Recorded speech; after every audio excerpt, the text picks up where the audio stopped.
Radio ना sir.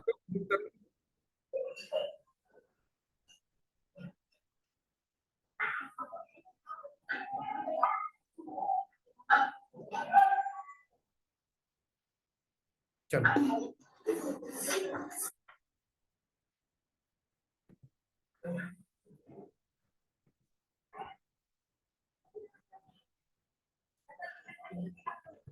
तो आपने क्या किया?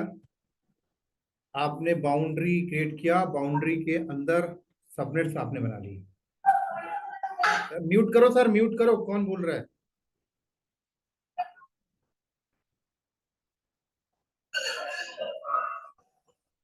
इस सौरभ कुमार म्यूट करो।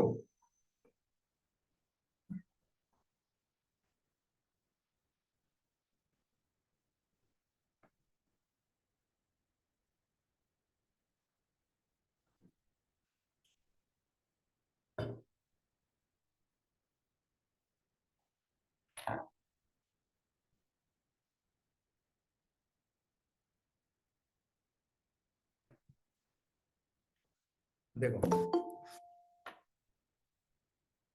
अब कौन आ रहा है इतने टाइम?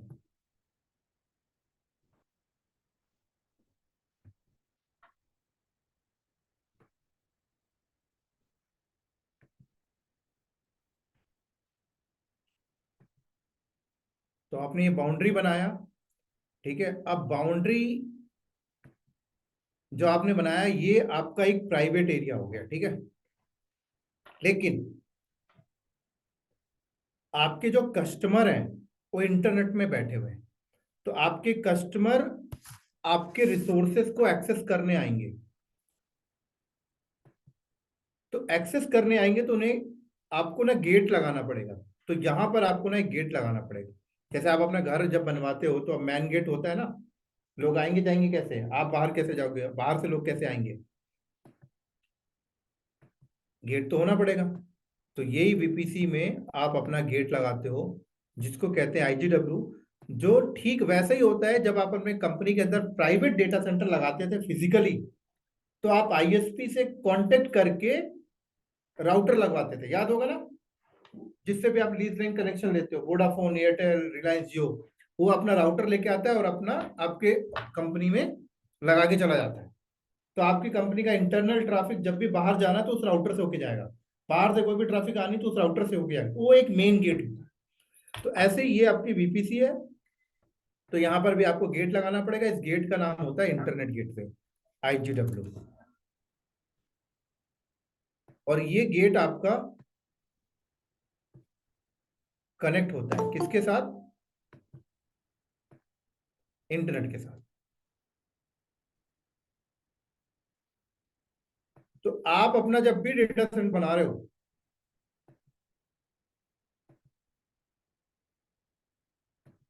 आप जब भी अपना डाटा सेंटर बना रहे हो तो आप ध्यान रखना कि गेट आपको बनाना पड़ेगा, और गेट बनाकर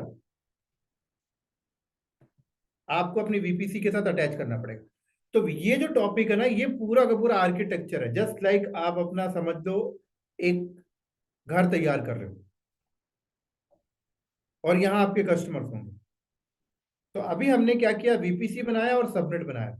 अब हम लोग चलते हैं गेट बनाने और गेट को अटैच करते हैं। तो आ जाओ वापस से एडब्ल्यूएस कंसोल पे। और जब तक ये नहीं करोगे तब तक समझ लो आगे आगे बढ़ नहीं सकते, कोई रिसोर्सेज बना ही नहीं सकते, हम लोग इंस्टेंट नहीं बना सकते। वो अभी तक आप जो बना रहे होगे वो अलग चीज है, वो अपने खेलने वाली चीज थी, बट कंपनी में जाओगे तो इस तरीके से करना पड़ेगा पहले। तो ये रहा गेट, इंटरनेट गेटवे। ये एक गेटवे गेट पहले से बना हुआ है डिफॉल्ट वीपीसी के लिए। अगर ये हटा दूं ना मैं, तो आप सिंपल इंस्टेंस जो बनाओगे ना, वो इंस्टेंस भी बाहर नहीं निकाल सकते आप।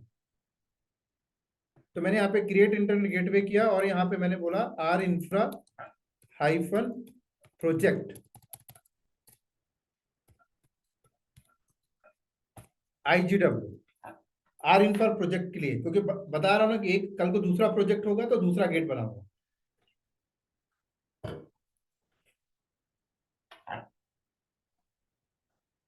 And create.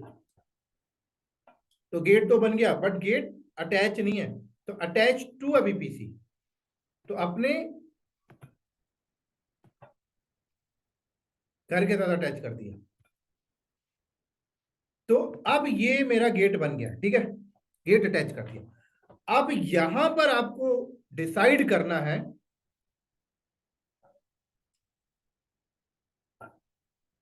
कि इस गेट से अगर कोई कोई आएगा तो उसे कौन से कमरे तक जाने देना है।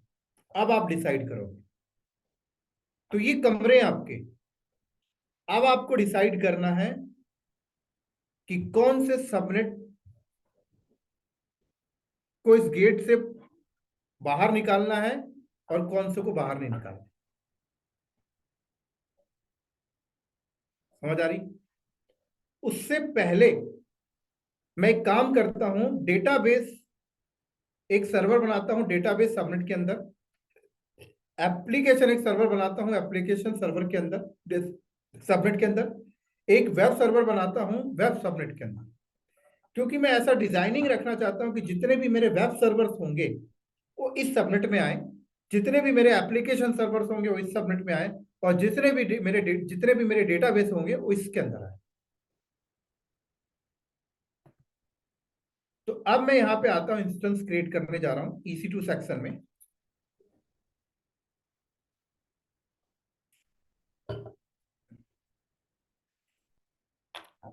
और यहां पे जाने के बाद मैंने लॉन्च इंस्टेंस में क्लिक किया।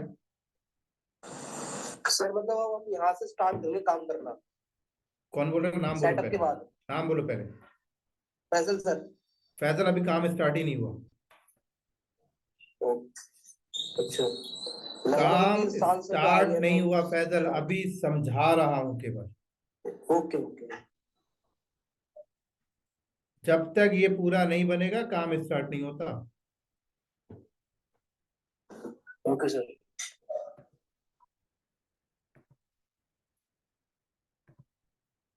मैंने यहाँ पे बोला कि मुझे वेब सर्वर चाहिए, तो मैंने एक नाम दे दिया वेब सर्वर। इमेज अभी मैं डिफॉल्ट ले रहा हूं। अभी मैं इंस्टेंस बनाने में जितनी सेटिंग्स आती है उनके बारे में कुछ बात नहीं करने वाला। अभी चुपचाप मैं ये दिखा रहा हूं कि मुझे वेब सबनेट के अंदर एक मशीन बनाना है बस। और जो मेन पॉइंट है वो मैं समझा दूंगा जो मुझे अभी बताना है। मैंने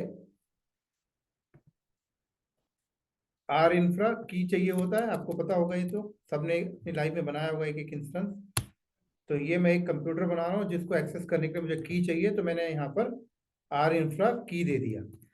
अब ये सब बाद में एक्सप्लेन करूंगा, अभी सिर्फ समझते जाओ। ग्रेट।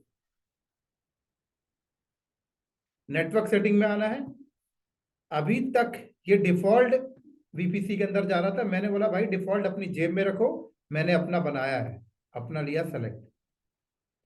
मैंने बताना पड़ेगा कि कौन से सबनेट में बनाना है। मैंने बोला वेब सर्वर सबनेट में चाहिए मुझे। पब्लिक आईपी चाहिए या नहीं चाहिए?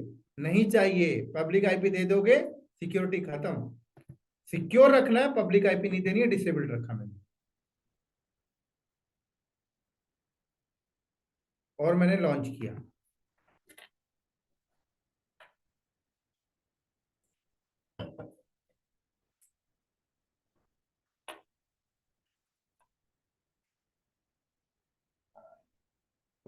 तो ये मेरा एक इंस्टेंस बना है अभी।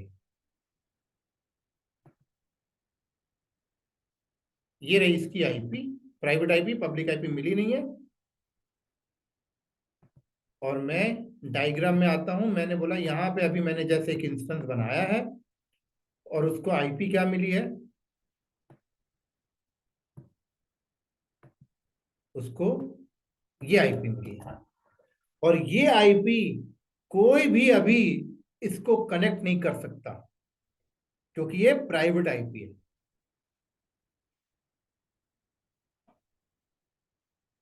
मैंने इसको पब्लिक आईपी दिया ही नहीं।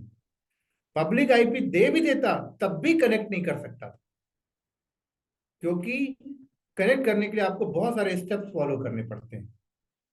और आपको कनेक्टिविटी डिफॉल्ट VPC में मिलती थी, ये तो कस्टम बन रहा है, ऐसी ऐप के अंदर बनाता हूं।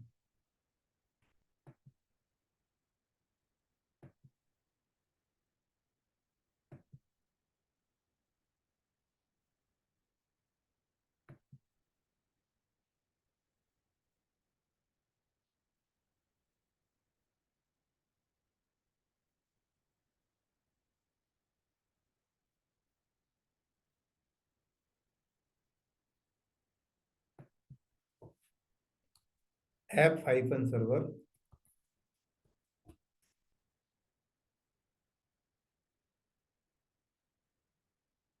की मैं वही दे देता हूं, एडिट। नेटवर्क तो एडिट करना ही होगा मुझे।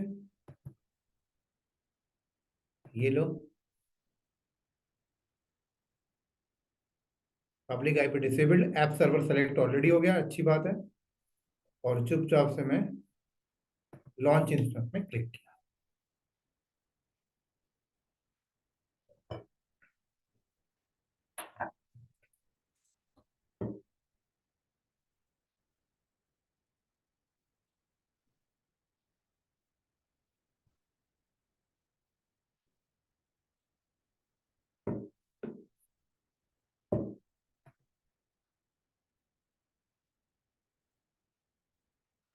ऐसे ही नेक्स्ट डेटाबेस,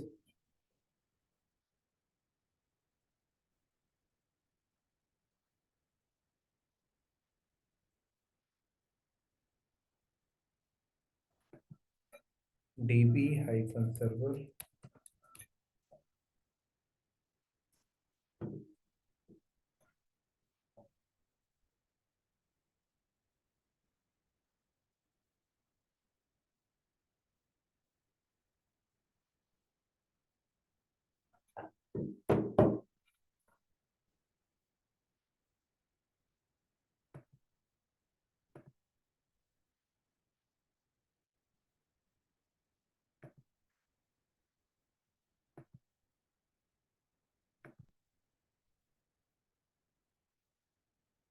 इसको मैं डेटाबेस सबनेट,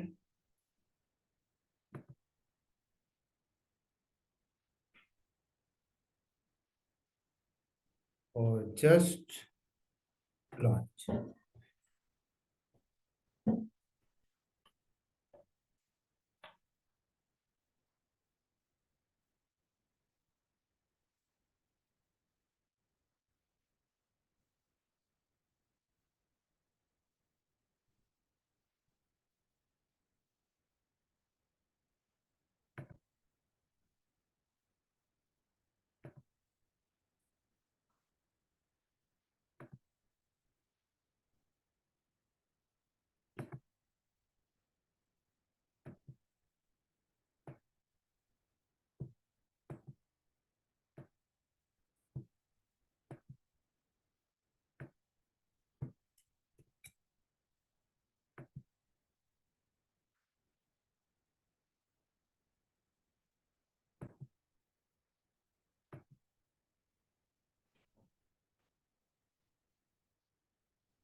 लो, हाँ जी, हाँ जी जी, कौन?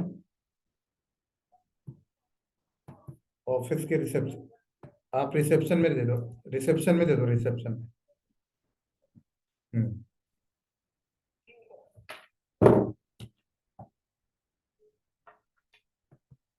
ठीक है, तो मैंने क्या किया सर, यहाँ वेब, यहाँ ऐप और यहाँ डेटाबेस।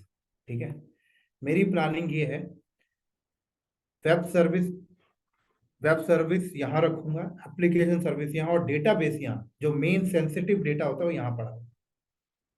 ठीक है, बट इन तीनों में से किसी भी मशीन को मैं पब्लिकली एक्सेस नहीं रखना चाहता, क्योंकि ये मेरा एक बहुत सिक्योरिटी सेटअप करने जा रहा हूं। लेकिन मेरे जो कस्टमर हैं वो तो इंटरनेट में है यहाँ पे, वो कैसे आएंगे वेब सर्वर तक? फिर ये सिक्योरिटी सेटअप किसी भी चीज का हो, बैंकिंग का हो, आर्मी का हो, किसी का भी हो, कस्टमर को तो यहां तक पहुंचाना ही पड़ेगा। तो मैंने बोला मैं यहाँ पे पब्लिक रिसोर्सेस रखूंगा, लाइक लोड बैलेंसर। क्या रखूंगा? Load balancer. और मेरे कस्टमर को मैं बोलूंगा कि आप लोड बैलेंसर तक आइए, लोड बैलेंसर आपकी ट्रैफिक यहां लेके जाएगा, यहां लेके जाएगा आपकी ट्रैफिक। समझ आ रही मेरी बात यहां पर? यहां लेके जाएगा।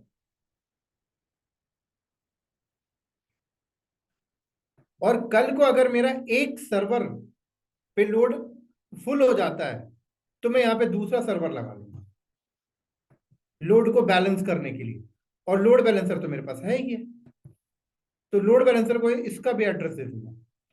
तो कस्टमर जब बाहर से आया करेगा तो लोड बैलेंसर तक ही आएगा, अंदर नहीं जाएगा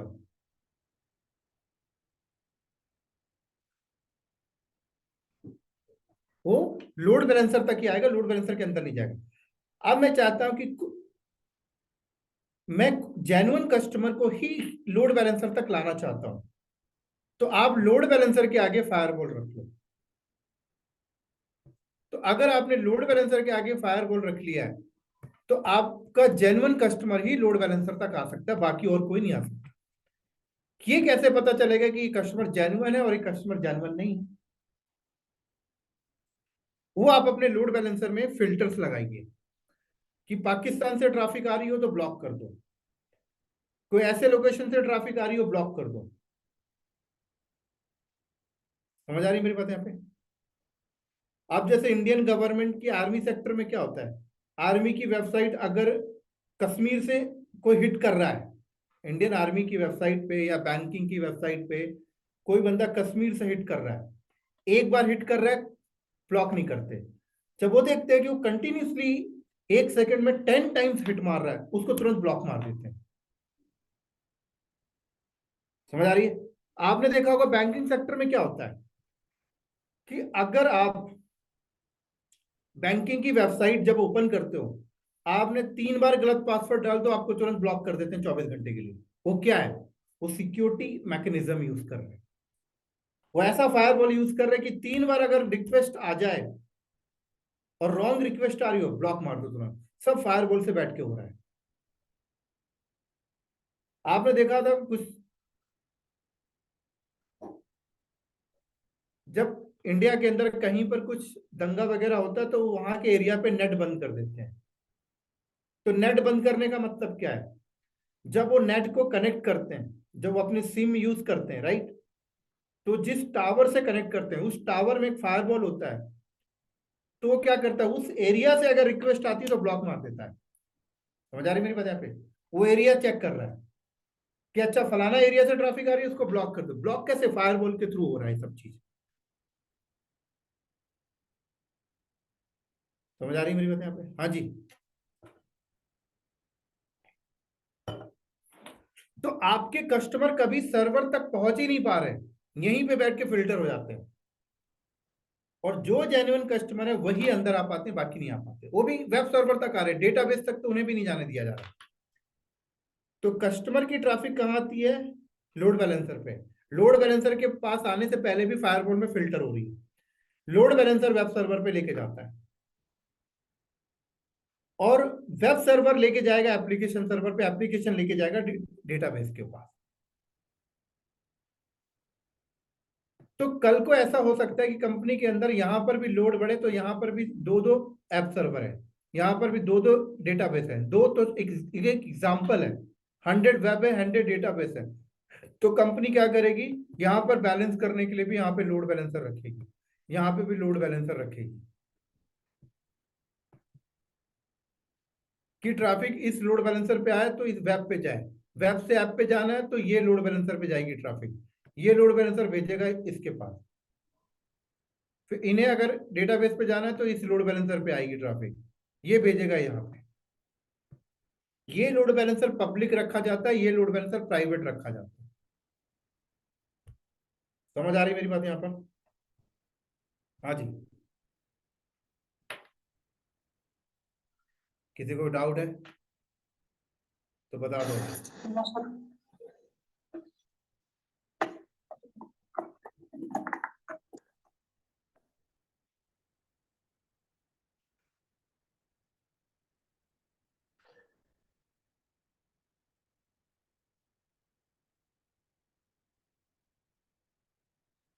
डाउट है किसी को? संजय, गौरव हियर। हाँ इज आई ऑडिबल? हाँ जी, हाँ जी। जैसे आपने बताया, हमने लोड बैलेंसर के ऊपर फायरवॉल को रखा, तो वीपीसी के ऊपर हमने आईजीडब्ल्यू को रखा था। तो आईजीडब्ल्यू हमारा वीपीसी के साथ कनेक्ट होकर के देन फायरवॉल से कनेक्ट हो रहा है, क्या बोल, या फिर से बोलना।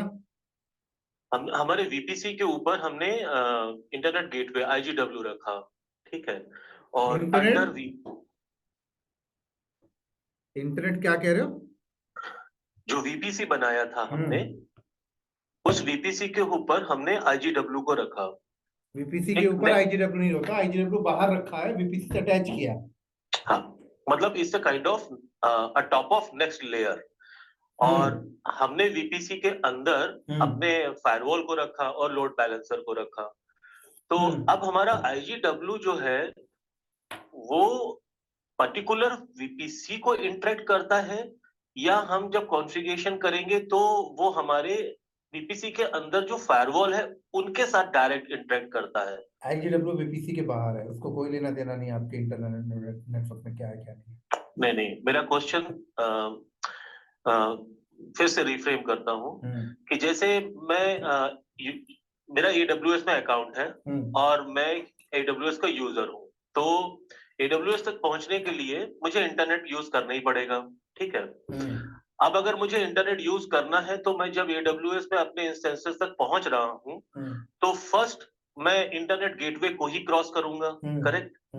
इंटरनेट गेटवे को क्रॉस करने के बाद जब मैं आगे बढ़ूंगा तो मुझे वीपीसी का लेयर इंटरेक्ट होता है, या वो अंडर वीपीसी, मतलब VPC is just a boundary, लेकिन आईजीडब्ल्यू इंटरेक्ट करेगा हमारे फायरवॉल से, कि हमने उस वीपीसी में जितने भी फायरवॉल बनाए, एक बनाया, दो बनाया, that interactly directly with the firewall under that VPC, और वो सिर्फ वीपीसी को ही इंटरेक्ट करता है, जिसमें हम फायरवॉल को अलाउ करेंगे कि these firewall are be interacted with आईजीडब्ल्यू।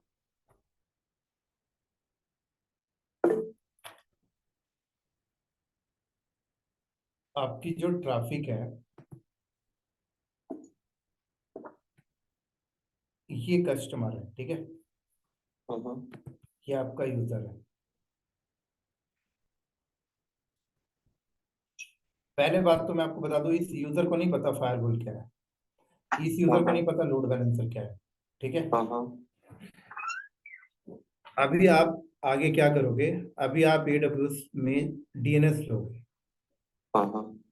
ये रहा डीएनएस, सब कुछ अंदर रहता है, मेरे पास जगह नहीं, मैं ऊपर डीएनएस बना रहा हूँ। आप डीएनएस लोगे, आप डीएनएस में अपना डोमेन रजिस्टर्ड करोगे, आपकी कंपनी का नाम है टेक्निकल क्लाउड नॉलेज, ठीक है। तो आप इस नाम का डोमेन पहले क्या करोगे, रजिस्टर्ड करोगे, ठीक है, .com। तो आप क्या करते हो, डीएनएस में जाके आप बोलोगे www.technicalcloudknowledge, और इसको आप मैप्ड करोगे इस नाम को लोड बैलेंसर के साथ, करेक्ट, ठीक है। तो आपका जो कस्टमर है, वो कस्टमर को आप नाम दोगे कि तेरे को मेरे पास आना है, चाहे मेरी बैंकिंग की साइट हो या कुछ भी हो, तू इस नाम को हिट कर, टेक्निकल क्लाउड knowledge.com, तो कस्टमर इसको हिट मारेगा, ठीक है। अब जब कस्टमर इसको हिट मारेगा और साथ में आप इस कस्टमर को बोलोगे तू HTTPS लगाना, तो HTTPS के लिए आप सर्टिफिकेट लगाओगे लोड बैलेंसर में, ये सब आपका जॉब है। कस्टमर को सिर्फ इतना पता है कि https://www.technicalcloudknowledge.com, मुझे इस वेबसाइट पे जाना है, बात करना, ठीक है। तो कस्टमर की रिक्वेस्ट आएगी डीएनएस के पास, डीएनएस भी आपका अंदर बैठा हुआ है, डीएनएस आपको एड्रेस बताएगा लोड बैलेंसर का। तो जब डीएनएस आपको लोड बैलेंसर का एड्रेस बनाएगा, तो आपकी ट्रैफिक की फ्लो यहां पर ऐसे बनेगी। आप म्यूट कर लो भाई, कौन है? आपकी ट्रैफिक की फ्लो कैसे आएगी, आईजीडब्ल्यू के पास, आईजीडब्ल्यू से होके अंदर आएगी, लोड बैलेंसर पे जाना होगा, लेकिन लोड बैलेंसर पे जाने से पहले फायरवॉल लगा हुआ है, तो फायरवॉल से फिल्टर होगी वो, फिर लोड बैलेंसर पे आने के बाद फिर वो वेब सर्विस के पास जाएगी। वेब सर्विस से एक मिनट, अभी आप मत बोलो यही समझना चाह रहा था। अभी आप रुक जाओ, कौन सी कंपनी में हो आप अभी? मैं SCL में हूँ। SCL में। मेरे पास एक ऑफर आया गूगल कंपनी से, ठीक है? मेरे घर पे एक ऑफर लेटर आया गूगल कंपनी से, मेरे को मंडे को ज्वाइनिंग करनी है। उसमें लिखा हुआ है HR person, floor number 3rd। मैं क्या करूंगा? मेरे को ऑफर लेटर में क्या लिखा हुआ है? HR person XYZ floor number 3rd में मिलेगा। मैं ये लेटर लेके पहुंच गया। मैं जब वहां पहुंचा तो मुझे पता लगता है गूगल की कैंपस में घुसने से पहले 5 किलोमीटर पहले एक गेट था, वहां से मुझे पहले एंटर लेना है। लेकिन उस गेट की इंफॉर्मेशन मेरे ऑफर लेटर में मेंशन नहीं थी। तो IGW का एड्रेस आपको नहीं मिलता सर। नहीं, वो रुक जाओ अभी मेरा क्वेश्चन ये नहीं है सर, आप अभी रुक जाओ।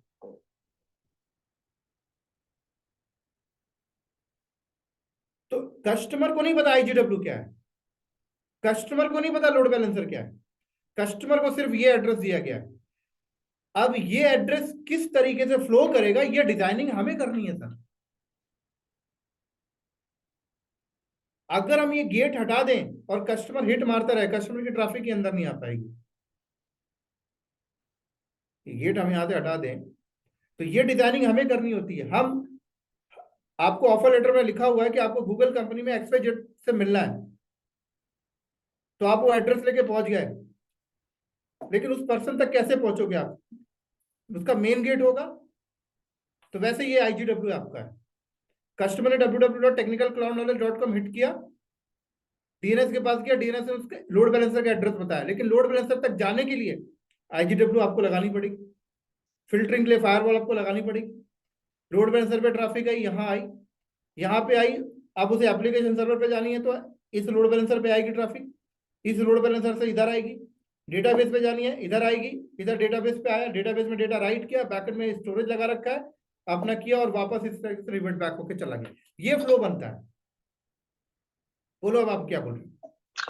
मेरा क्वेश्चन था कि जो यूजर है, जब ये यूजर का पैकेट रन होना शुरू होगा तो it comes first for IGW, क्योंकि वहां से ही अलाउ होगा हमें अपने VPC में एंट्री के लिए कि हमें किधर पहुंचना है। ठीक है, लेट्स सपोज कि मुझे ऐप सर्वर को अपना एक्सेस करना है। तो जब मेरा पैकेट IGW तक पहुंचेगा तो IGW इट्स अ लेयर जो टॉप ऑफ VPC के ऊपर है। अब वो जिस भी VPC के साथ इंटरेक्ट करेगा, तो लेट सपोज मेरे इसी VPC के साथ वो टैग्ड है, तो उसका traffic VPC is just a virtual boundary, और वो डायरेक्टली ट्रैफिक अपने अटैच्ड या अलाउड फायरवॉल के थ्रू जाएगा। तो मतलब मेरा समझना ये है कि जो VPC का लेयर है, IGW पैकेट्स VPC के अकॉर्डिंग देता है, या it is just a virtual boundary, लेकिन पैकेट IGW को अलाउड फायरवॉल के थ्रू होता है। मतलब जैसे क्वेश्चन आएगा, तो क्वेश्चन अगर कोई मुझसे पूछे कि डिजाइन आर्किटेक्ट, अगर मैं बोलता हूँ कि मेरे सामने एक सॉल्यूशन आर्किटेक्ट बैठा हुआ है और मुझे ये डिसाइड करना है कि how he can be flow my network flow, तो अंडरस्टैंडिंग के लिए अगर मैं उससे पूछूं कि IGW का फ्लो हमारे VPC के बाउंड्री के बाद होता है, या VPC is just a virtual boundary जो ये दिखाता है कि मेरे ऐप सर्वर, DB, फायरवॉल और लोड बैलेंसर ये एक जगह पर है, सिर्फ इतनों के लिए ही ये वर्क करेगा। तो कैसे रहता है? मतलब VPC पे अपने आप में एक गेट है, देन वो क्रॉस करके जाएगा। डायग्राम में साफ साफ है, ये आपकी VPC है, ये गेटवे है, IGW है, गेटवे के बाद VPC में जाएगा। यहाँ पे तो इतना कंफ्यूजन ही नहीं होना चाहिए। तो VPC is kind of a actual layer after IGW. Right. Okay, thank you. After IGW नहीं बोल सकते, बिफोर। हाँ बिफोर, मतलब अगर हम इस तरफ से आफ्टर देखें, आईजीडब्ल्यू तो इंटरनेट है। आईजीडब्ल्यू के बाहर अगर एज ए यूजर साइड देखेंगे तो पहला आईजीडब्ल्यू लेयर हुआ, और अगर हम एडब्ल्यूएस के अंदर से बैठ के देखें तो हमारा वीपीसी पहले लेयर हो गया और आईजीडब्ल्यू बाद, उसके बाद लेयर हो गया। आईजीडब्ल्यू तो बाद हो गया। ओके, मैं अपने क्वेश्चन पे क्लियर हो गया हूँ। ठीक है, और किसी का डाउट है क्या?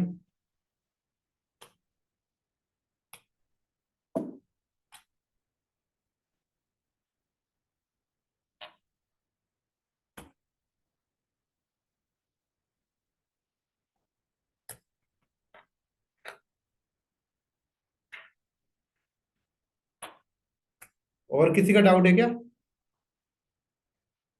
नहीं। ठीक है ना, चलो।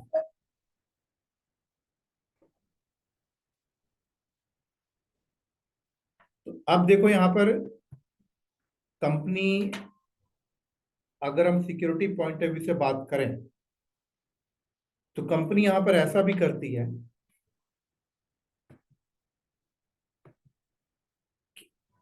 ये एक लेयर उठाएगी, इसको बना देगी डिफरेंट वीपीसी में जाके, और इसको बना देगी डिफरेंट वीपीसी में। पता है?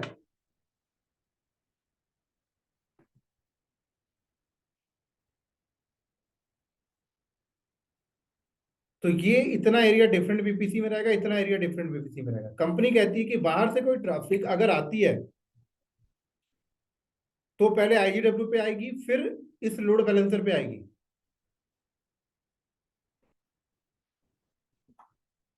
और ये लोड बैलेंसर से ट्रैफिक जब रिसोर्स वेब सर्वर पे जाएगी तो वेब सर्वर डिफरेंट वीपीसी में रखा हुआ है, तो इसको अलग लेयर पे डाल दिया। तो यहाँ पे 3 लेयर हो गई, layer one, number of layer हो गई, लेयर 1, लेयर 2, लेयर 3, फिर दूसरी वीपीसी जाएगी तो लेयर 4 हो गई। समझ आ रही बात यहाँ पर? जस्ट सिक्योरिटी को इनहांस करने के लिए। सर जब ये सेकंड बीपीसी में एंटर करेगा तो इसके लिए अलग से आईजीडब्ल्यू बनाने पड़ेगा? नहीं, फिर आईजीडब्ल्यू नहीं चाहिए। ओके, फिर आईजीडब्ल्यू नहीं चाहिए, क्योंकि वीपीसी टू वीपीसी कनेक्शन बनाएंगे हम लोग। वीपी टू वीपीसी पेयरिंग बनेगा सर, या यहाँ पे क्या वो कैसे जो दोनों आपको VPC बनाना है पेयरिंग बना लो, नंबर ऑफ तरीका होता है। Okay.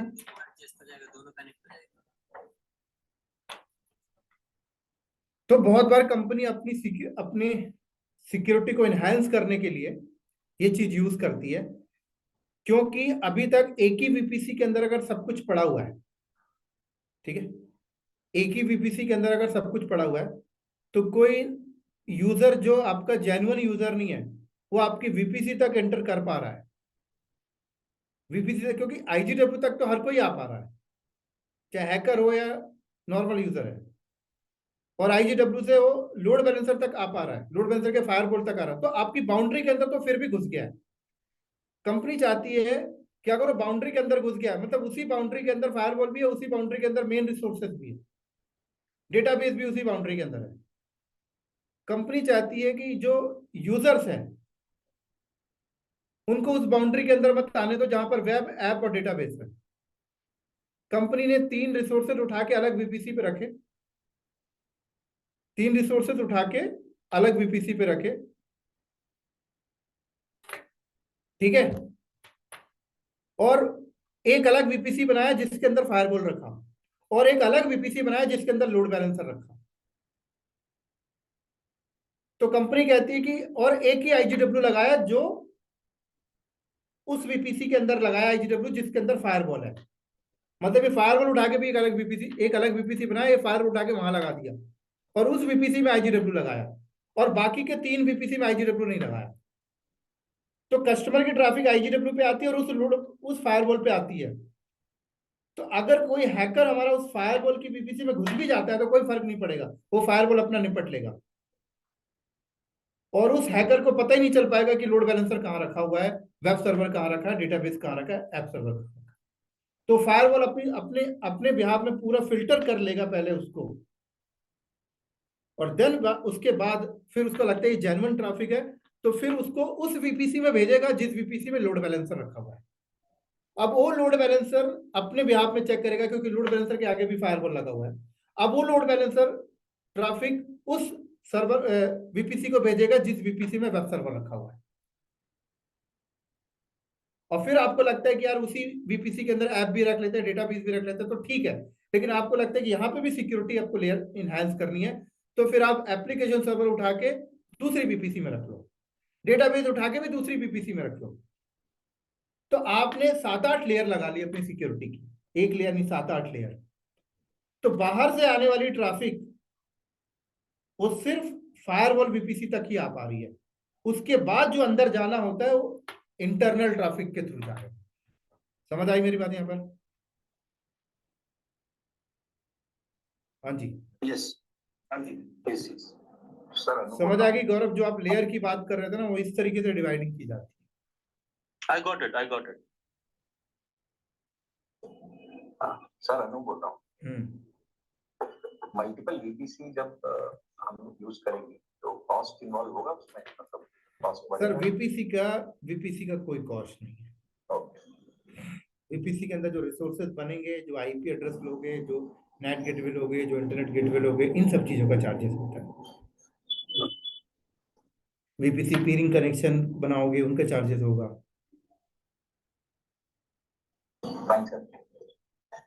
Sir Deepak here. Sir एक क्वेश्चन था सर, जो फायरवॉल से रिलेटेड एक हम सेपरेट टीम भी, मतलब उसको मैनेज करने के लिए सेपरेट टीम भी बनाते हैं क्या बोल या रहे हो? वो फिर क्या कह रहे हो? फायरवॉल को मैनेज करने के लिए सर एक हम अलग से टीम भी सेपरेटली बनाते हैं ना, ताकि टीम मतलब? मैनेज कर। जैसे कोई बंदा एंटर कर रहा है फायरवॉल के थ्रू, तो जैसे अलग अलग नेटवर्किंग कंपनियां आती है, वो सिक्योरिटी रिपीट करना क्वेश्चन फिर से, क्या बोल रहे हो? ओके सर, आवाज आ रही है मेरी? हाँ सर मैं कह रहा हूँ कि अलग अलग नेटवर्किंग कंपनियां होती है, जैसे पालो अल्टो नेटवर्क हो गया, तो इनको भी हम साथ में डिप्लॉय करते हैं ना, ताकि अलग टीम बना के, ताकि वो सिक्योरिटी मैनेज कर सके। तो डेफिनेटली टीम अलग अलग होगी।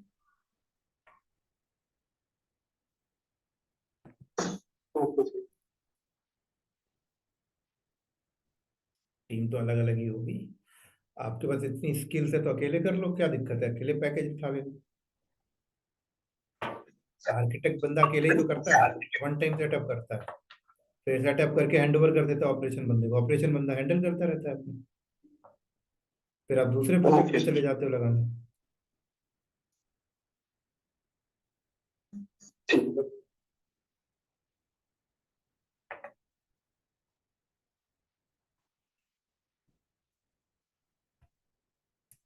अभी मैं एक ही वीपीसी पे काम कर रहा हूँ,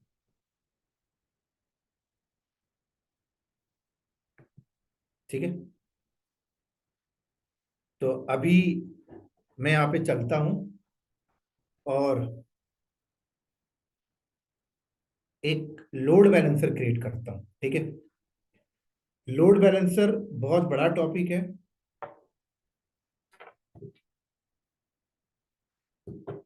अभी मैं जो लोड बैलेंसर क्रिएट करूंगा उसके स्टेप्स आप लोग माइंड मत करना, सिर्फ देखना कि मैं कर क्या रहा हूं बस। क्योंकि मैं चाहता हूं कि एक सेटअप आपको बनाऊं और मैं आपको दिखाऊं कि ट्रैफिक का फ्लो कैसे बन रहा है पूरा। और जो मैं लोड बैलेंसर क्रिएट करूंगा उनको मुझे एक सबनेट चाहिए, मतलब लोड बैलेंसर भी एक सबनेट पे बनेगा। क्या बनेगा? एक सबनेट पे जाके बनेगा।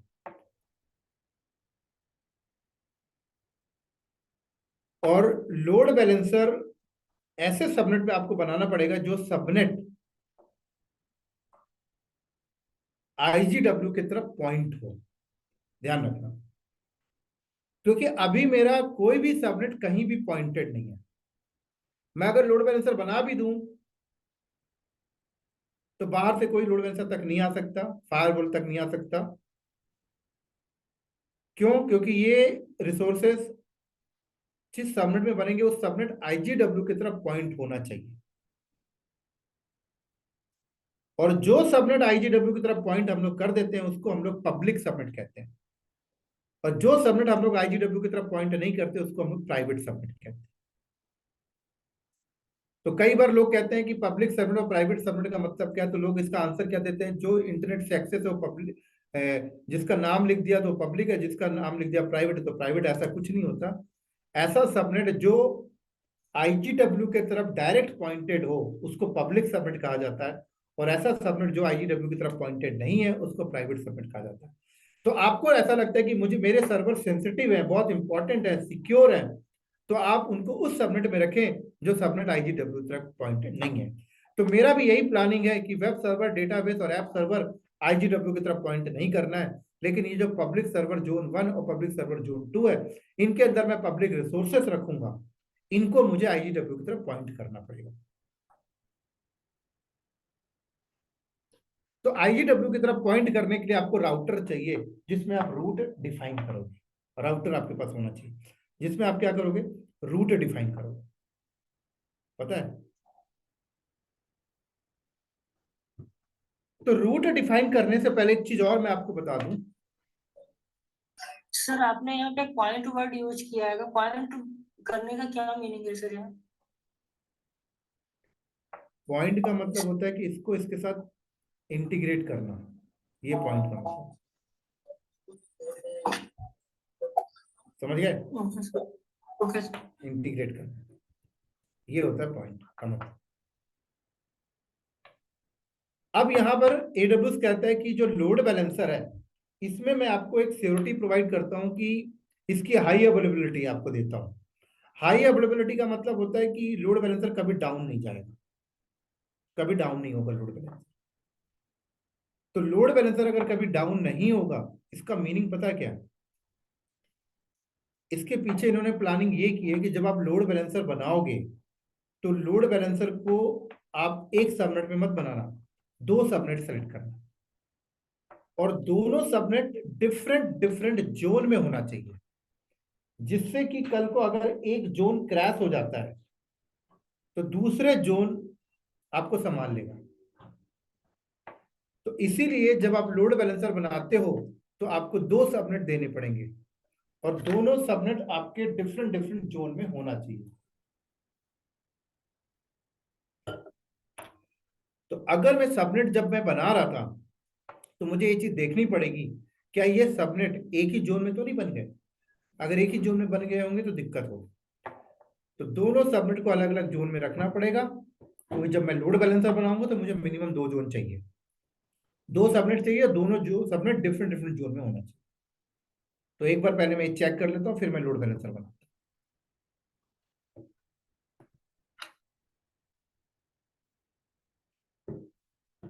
तो VPC में चलता हूँ।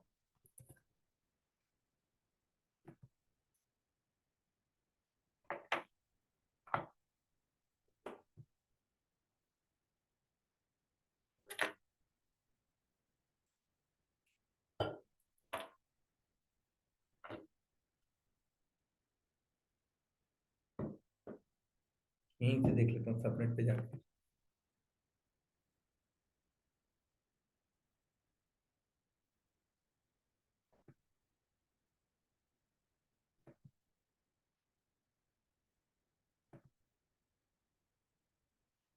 ये देखो जोन 1 एंड जोन 2 दोनों एक ही में बन गए होंगे।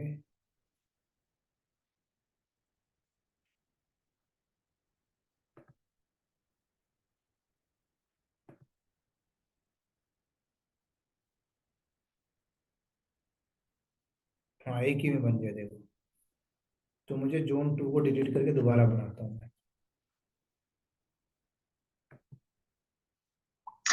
अच्छा, यहाँ पर जैसे आपने बोला कि एक ही उसमें बन नाम गए बोलो, हैं, नाम बोलो गौरव पहले, यार, नाम बोलो।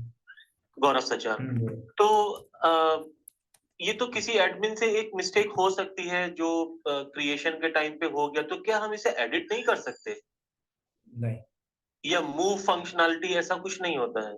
नहीं, क्योंकि डिलीट करके फिर इतना फिर से प्रिपेयर करना कितना टाइम थोड़ा सा लगेगा? टफ। कितना टाइम लगेगा?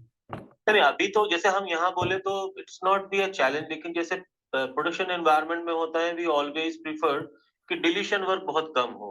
मतलब निग्लिजिबल वर्क। तो डिलीशन अभी तो आप सेटअप बना ही नहीं है आपका, डिलीट कहाँ करने की जरूरत पड़ेगी? नहीं, जैसे मतलब कोई भी एक एंट्री, जैसे हमने अभी आपने कहा ना कि एक जोन में बन गया है तो हमें दूसरे जोन में बनाना है अपने अपने फिलहाल सेटअप के लिए, तो अगर हम अभी बना ही पूछे कहाँ है, अभी बना ही कहाँ है आपका डेटा सेंटर? मैं आपको डेटा सेंटर की आपको मैं डेटा सेंटर की बात नहीं कर रहा हूँ, वो हाँ एंट्री जो एंट्री अभी हमारी एक जोन में हो गई है, तो क्या हम उसे एडिट नहीं कर सकते? सर, मैं तो जानना चाह रहा हूँ। आपने अभी डेटा सेंटर बना ही कहाँ है? आप डेटा सेंटर बनाने के कुछ नियम होंगे, उनको तो सही लेके चलोगे। वो नियम ही गलती कर दिया आपने। अगर मुझे घर बनाना है तो घर बनाने के लिए मुझे ईंट रखने का कोई डायमेंशन होगा? अब मैं ईंट ही टेढ़ा रख रहा हूँ और फिर मैं बोलूँ कि जब घर बन जाए तो मुझे ये बता देना ईंट को सीधा कैसे करते हैं, तो गलत है ना। कुछ बेसिक कॉन्सेप्ट फंडामेंटल आपका तो आपके होने सही है, चाहिए। मेरा उसमें सिर्फ क्वेश्चन इतना है कि हम ये जितने भी अब नहीं कर फ्रीमियम सकते, करते हैं इसमें नहीं एडिट कर सकते, ऑप्शंस नहीं अवेलेबल नहीं है। हाँ, नहीं, मैंने सबनेट सिर्फ को इतना एडिट नहीं ही कर पूछा। सबनेट एडिट नहीं कर सकते। नहीं तो आपका क्वेश्चन में एक और चीज एडिट था ना, कि पूरा बन गया तो क्या होगा, तो पूरा बने नहीं कहाँ नहीं, अभी? वो इस कॉन्सेप्ट से रखा कि जैसे जब हमारा पूरा बन जाता है तो क्या एडब्ल्यूएस में एंट्रीज को एडिट करने के ऑप्शंस शायद नहीं है, एंट्री मैंने एडिट ऐसा। कर सकते हो लेकिन फाउंडेशन एडिट नहीं कर सकते, VPC okay got foundation it. है। ओके मेरा गॉट इट। घर बनने के बाद डेकोरेशन एडिट कर सकता हूं मैं, डोर चेंज कर सकता हूँ, वॉलपेपर चेंज कर सकता हूँ, टीवी पैनल चेंज कर सकता हूँ, लेकिन फाउंडेशन तो नहीं बदल सकते ना सर। करेक्ट करेक्ट तो करेक्ट। ये फाउंडेशन आप बना रहे हो, फाउंडेशन फिक्स होना चाहिए आपको। Okay got it got it. तो अब ये भी नहीं कि मैंने बोल दिया एडिट नहीं कर सकते, तो आपके दिमाग में ये नहीं बैठ जाना चाहिए कि यार कुछ भी एडिट नहीं कर सकते। कर सकते हो आगे की चीजें, बट फाउंडेशन एडिट नहीं होगी। फाउंडेशन बन गई तो बन गई, okay got it got it. क्योंकि फाउंडेशन एडिट करोगे तो जो चीजें उसके ऊपर चल रही है उसका क्या होगा? डेफिनेटली। तो यहां पर मैंने क्या नाम दिया, पब्लिक सर्वर जोन 2।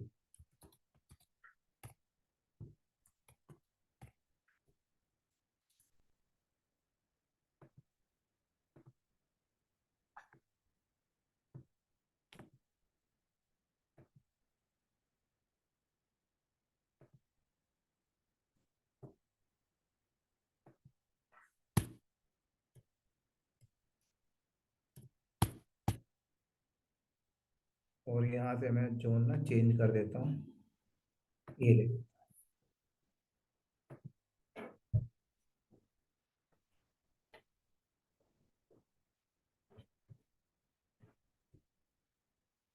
ठीक है, तो अभी मैं अपने आर्किटेक्चर डिजाइनिंग के अकॉर्डिंग मैं चल रहा हूँ लोड बैलेंसर सेट करने।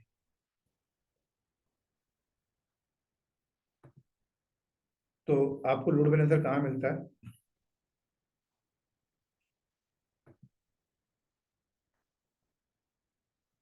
अभी मैं आपका कोर्स स्टार्ट भी नहीं किया हूँ, जस्ट एक ट्रेलर आपको दिखा रहा हूँ। जैसे कोई 3 घंटे की एक मूवी आती है ना, तो 2 मिनट का उसका ट्रेलर होता है, उसमें पूरी मूवी पता लग जाती है कि कैसी होगी। तो वैसे ही कुछ अभी मैं कर रहा हूँ, जिससे आपको एक आइडिया लगे कि आप एक्चुअल में क्या सीखने वाले हो पूरे सेशन में।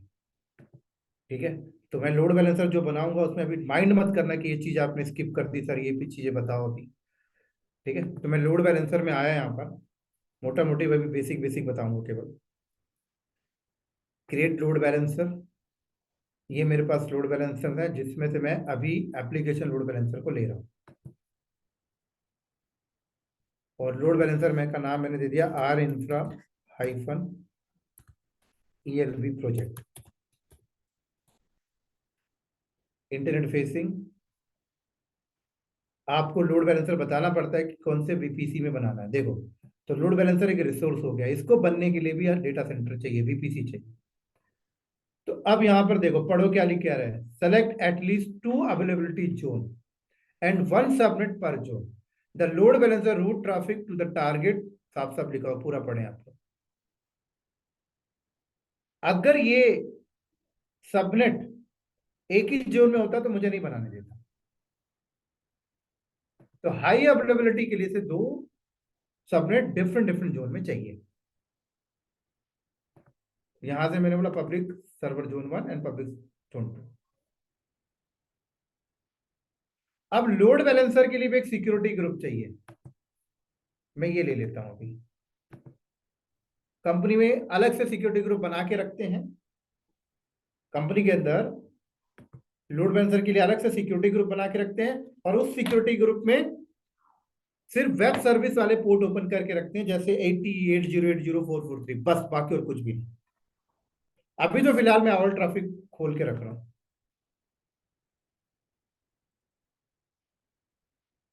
फिर उसके बाद जब लोड बैलेंसर आप बनाते हो तो कहते हैं कि लोड बैलेंसर पे जो ट्रैफिक आएगी वो फॉरवर्ड कहाँ करेगी, तो वेब सर्वर पे करेगी। तो वेब सर्वर का एक ग्रुप बनाया जाता है और ग्रुप यहाँ पे मेंशन किया जाता है। तब लोड बैलेंसर को पता लगता है अच्छा मेरे पास आने वाली ट्रैफिक को इस ग्रुप में भेजना है, और उस ग्रुप के अंदर आप वेब सर्वर्स रख लो। तो कह रहे हो ग्रुप क्रिएट करो, तो ग्रुप मैं क्रिएट कर रहा हूं। और जब मैं वो ग्रुप क्रिएट करूंगा तो मेरे से पूछता है कि उस ग्रुप के अंदर जो सर्वर्स होंगे वो किस किस टाइप के होंगे। इंस्टेंस मतलब एडब्ल्यूएस के सर्वर, आईपी का मतलब ऑन प्रेमाइसेस सर्वर भी रख सकता हूँ, गूगल क्लाउड के सर्वर्स भी रख सकता हूँ, एजोर क्लाउड के सर्वर्स भी रख सकता हूँ। एप्लीकेशन लोड बैलेंसर का मतलब मैं उस ग्रुप के अंदर लोड बैलेंसर भी रख सकता हूँ, सिक्योरिटी को और इनहांस करने के लिए, बाद में बताऊंगा।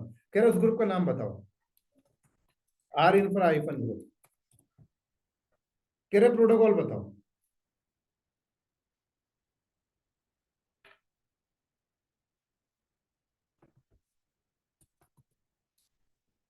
और ये ग्रुप उन मशीनों का हेल्थ कंडीशन भी चेक करता है। कह रहा बताओ ग्रुप के अंदर कौन सा सर्वर रखना है, मैंने वेब रखना है, मैंने ऐड कर दिया एनक्रिएट टारगेट ग्रुप, ये ग्रुप मैंने बना दिए। अब मैं यहाँ आया रिफ्रेश करूंगा तो मैंने ग्रुप, तो मैं अपने लोड बैलेंसर को बता दिया तेरे पास जो ट्रैफिक है इस ग्रुप को भेजना, इस ग्रुप के अंदर मेरे वेब सर्वर्स हैं। दैट्स इट, बात खत्म हो गई। अभी सारी सेटिंग बात नहीं कर रहा हूँ, क्रिएट लोड बैलेंसर, तो मेरा लोड बैलेंसर सेट बन गया, सेटअप हो गया, व्यू लोड बैलेंसर।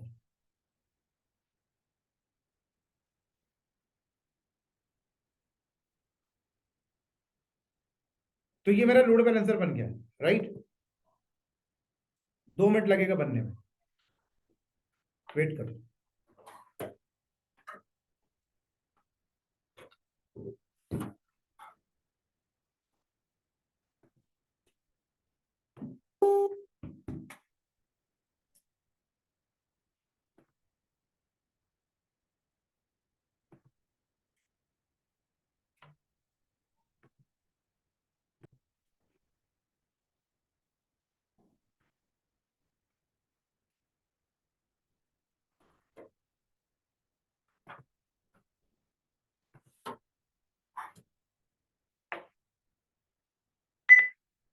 तो मेरा आंसर क्या हो रहा है अभी, क्रिएट करते हैं, ठीक है। प्रोविजनिंग में अभी 2 मिनट लगेगा क्रिएट हो जाए।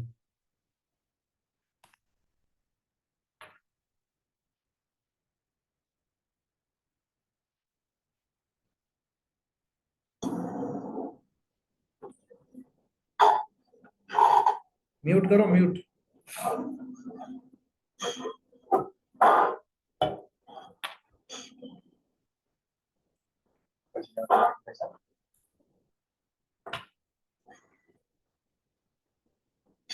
सर म्यूट करो, कौन है।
देखो मेरा लोड बैलेंसर बन गया। जब मेरा लोड बैलेंसर बना है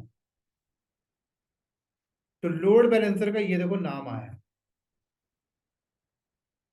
क्या है, ये लोड बैलेंसर का नाम है।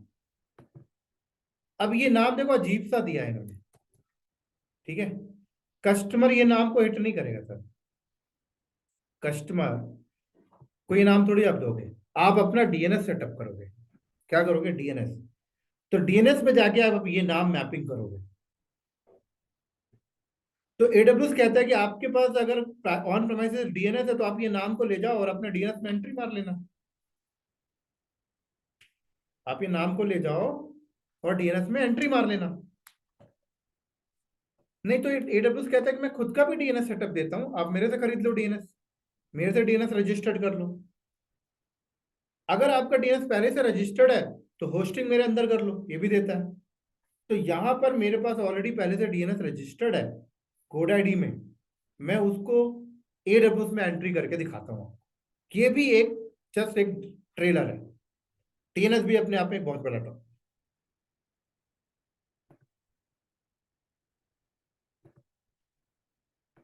तो मैं यहां जाता हूं, GoDaddy पे मेरा डीएनएस है।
तो मैं यहाँ पे एडब्ल्यूएस में गया और यहाँ पे रूट 53 में जाता हूँ भाई।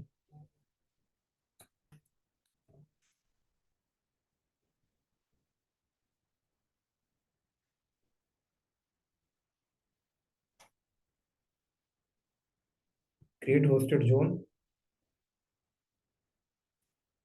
मैंने बोला मेरा डीएनएस का नाम क्या है? Technical knowledge.com।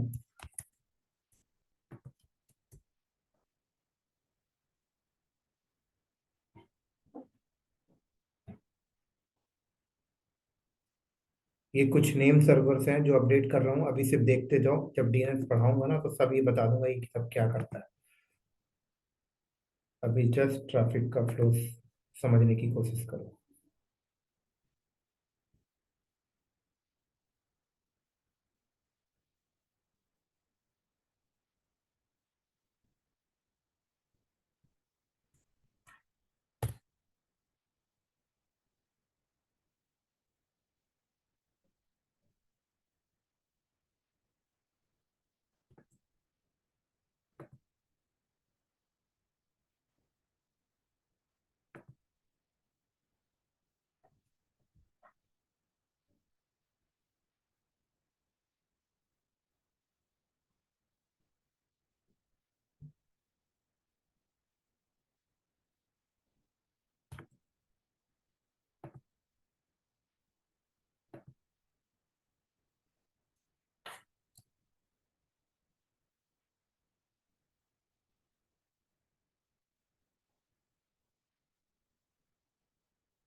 डन। तो अब मैं डीएनएस में आता हूं और मैंने यहां पे बोला कि www.technicalcloudknowledge.com पे अगर रिक्वेस्ट आती है तो लोड बैलेंसर के साइड ट्रांसफर कर दे रिक्वेस्ट को। ठीक है,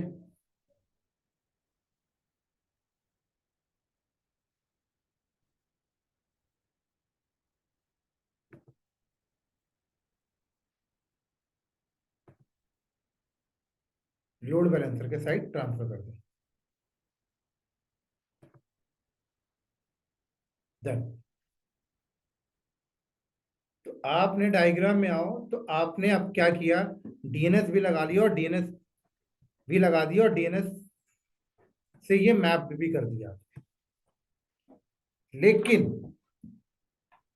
आपका कस्टमर अगर अभी जाके हिट मारता है ना www.technicalcloudknowledge.com,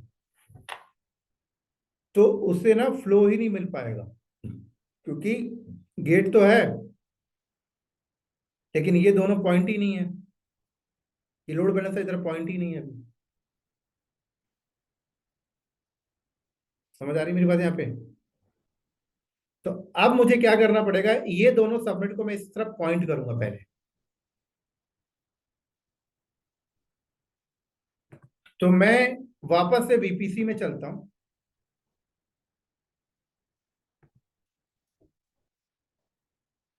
वापस से वीपीसी में जाऊंगा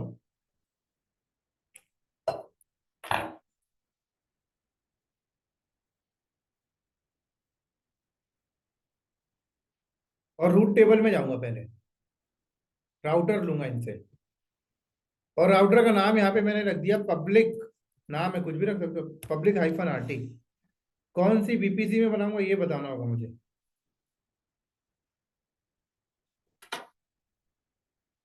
ये मैंने राउटर बनाए, राउटर में मैं रूट डिफाइन करूंगा कि किसी को भी इंटरनेट का वर्ल्ड वाइड एड्रेस मैंने बताया, किसी को भी इंटरनेट पे जाना है तो आप इंटरनेट गेटवे इस गेट से निकल जाना। मतलब आपने कैंपस के अंदर गेट लगा दिया, लोगों को बताओगे भी ना कि भाई बाहर निकल, गेट से निकलना बाहर। तो वैसे ही मैंने गेट लगाया और गेट लगा के अब राउटर पे आके रूट बता रहा हूं एंड सेव चेंजेस।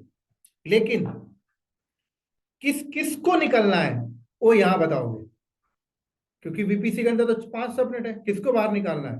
तो अब एडिट सबनेट, अब बताओगे आप कि पब्लिक सर्वर जोन 1 और पब्लिक सर्वर जोन 2 को निकलना है, बाकी को नहीं निकलना है, बाकी को प्राइवेट रखेंगे। बात खत्म। समझ आ रही मेरे पास यहाँ पे? तो अब अगर मैं यहां आऊं और यहां अगर www.technicalcloudknowledge.com करूं तो कुछ तो रिस्पॉन्स मेरे पास आना चाहिए।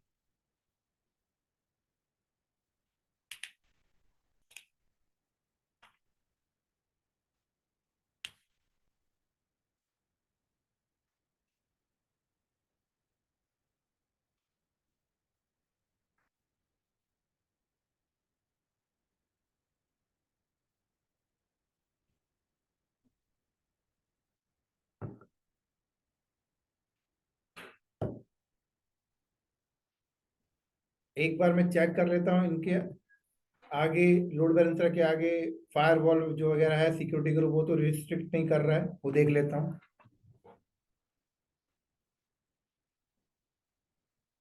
हालांकि सिक्योरिटी ग्रुप भी हम लोग अलग से पढ़ेंगे, लेकिन अभी फिलहाल इस डेमो को देखने के लिए तो मुझे देखना पड़ेगा। यहाँ जाओ, गया, ये रहा सिक्योरिटी, ये रहा उसका ग्रुप।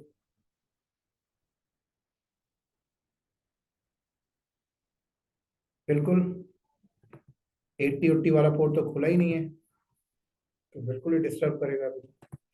तो अभी फिलहाल मैं क्या कर रहा हूँ, ऑल ट्रैफिक कर दिया। अब मैं यहाँ जाऊं और वापस रिफ्रेश करूं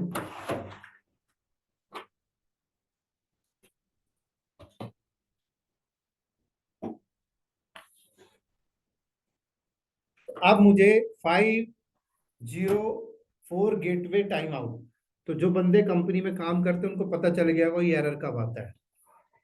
ये एरर आने का मतलब होता है कि कस्टमर की ट्रैफिक यहां तक आ चुकी है, कस्टमर की ट्रैफिक यहां तक भी आ चुकी है, कस्टमर की ट्रैफिक यहां भी जा चुकी है, बट सर्वर वर्क नहीं कर रहा। इस एरर कोड का मतलब होता है ये सर्विस डाउन है सर्वर पे। नाम बोलो फिर बोला करो। हर्ष, सर्विस डाउन होगी ना service type. Service calm down है, समझ? तो ट्रैफिक समझ में आ गई, ट्रैफिक यहां तक आ चुकी है। Yes yes. तो सर्विस क्यों डाउन है? क्योंकि आपने भाई साहब अभी तक इसको कॉन्फ़िगर किया ही नहीं है। किया क्या हमने अभी तक कॉन्फ़िगर? अभी तो सिर्फ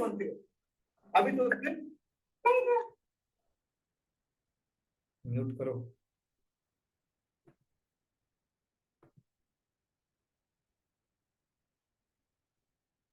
अभी तो सिर्फ हम लोगों ने क्या किया है, इसको कॉन्फ़िगर ही नहीं किया। किया गया इसको कॉन्फ़िगर? अभी तक नहीं किया। तो इसको कॉन्फ़िगर करना होगा। क्या करना होगा? इसको कॉन्फ़िगर करना होगा। तो इसको कॉन्फ़िगर करने के लिए क्या करना होगा? हाँ जी सर, कौन बताएगा आप में से? सर हमें वेब सर्वर बनाना पड़ेगा, पोर्ट ओपन करना पड़ेगा। ये सर्वर इंजीनियरिंग सर पहले वो ऐड करना पड़ेगा और EC2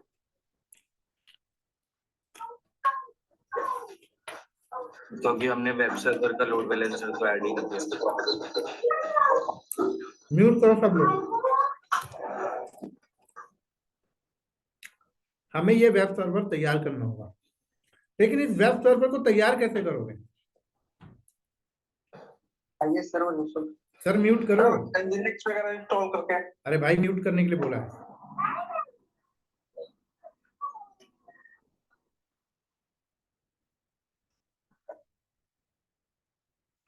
म्यूट रखो सब लोग, एक साथ बोलोगे तो ना तो किसी की बात समझ आएगी, ना तो किसी को समझ आएगा। तो इसको तैयार कैसे करोगे? इसको एक्सेस करना होगा आपको। म्यूट करो भाई, म्यूट करो।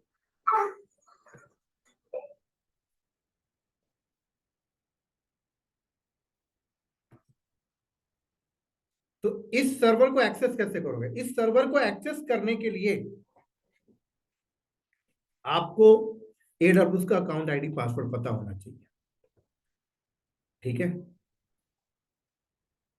या फिर आपको इस पे पब्लिक आईपी होना चाहिए जिससे आप बाहर से बैठ के एक्सेस करते हो। पब्लिक आईपी दे देते हो तो सिक्योरिटी खत्म, वहीं से सारी प्लानिंग खत्म।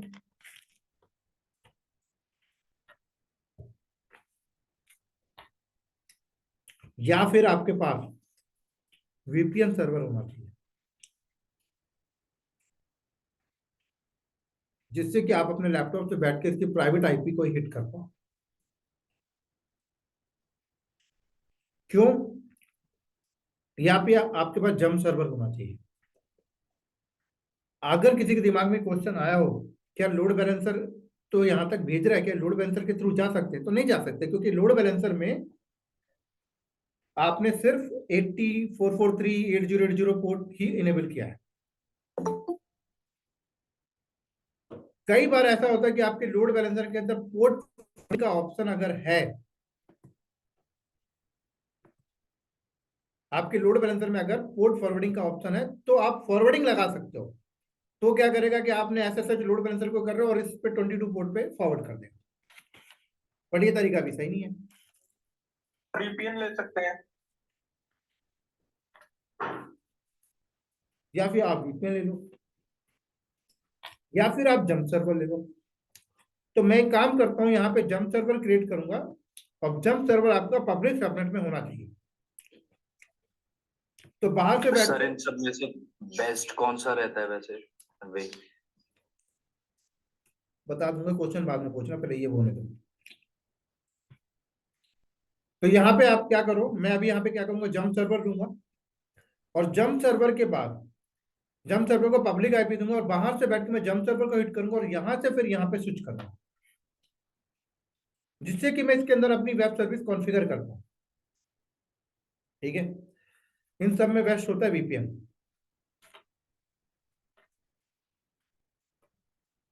ओके।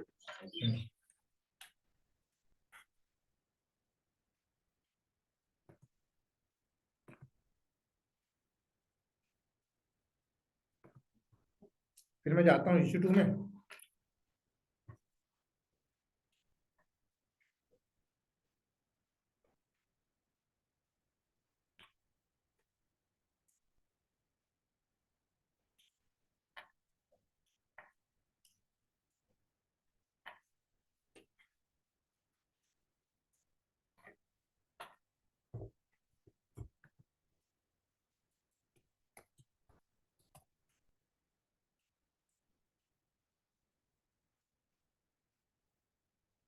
और यहाँ गया, की लिया यहाँ पे मैंने, एडिट,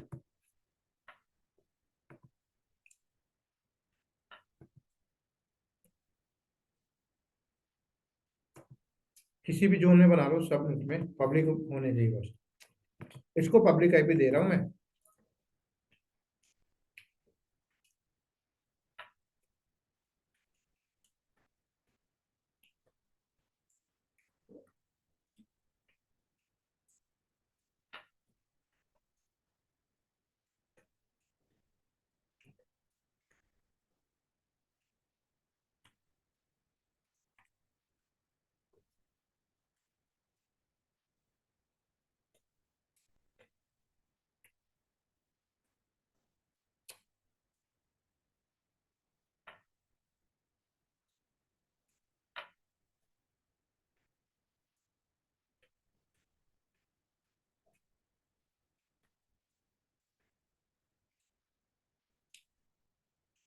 इसको मैं कनेक्ट करता हूँ अब।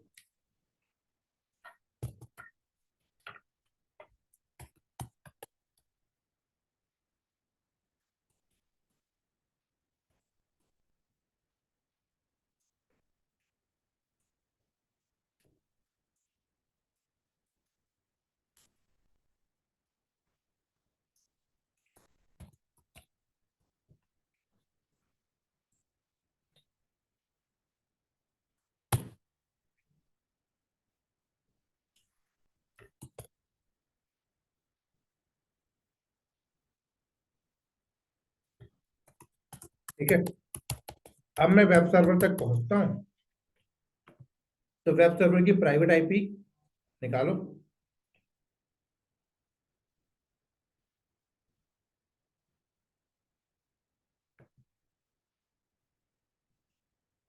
ये उठाया यहाँ से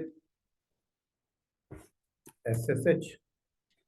अब एक्सेस करने के लिए यहाँ पे भी मुझे की चाहिए, तो वेब सर्वर की की मेरे लैपटॉप में पड़ी हुई है। तो मैं अपने लैपटॉप से यहाँ से उठा के भी क्या करता हूँ, कॉपी पेस्ट करता हूँ।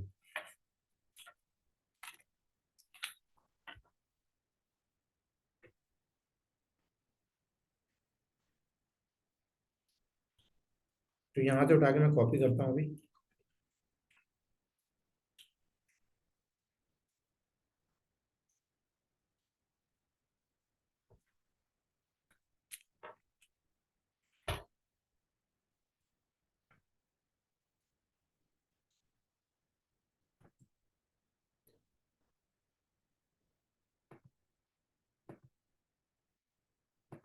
Ctrl A, Ctrl C,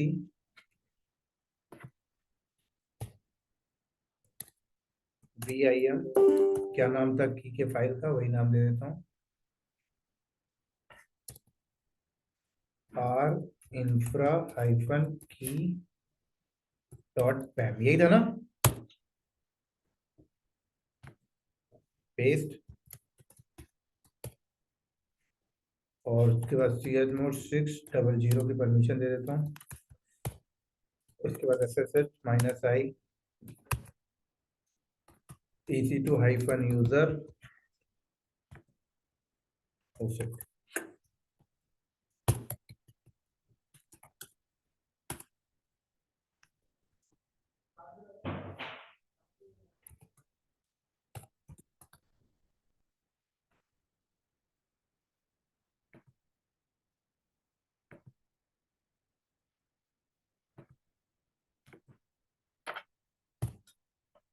ठीक है।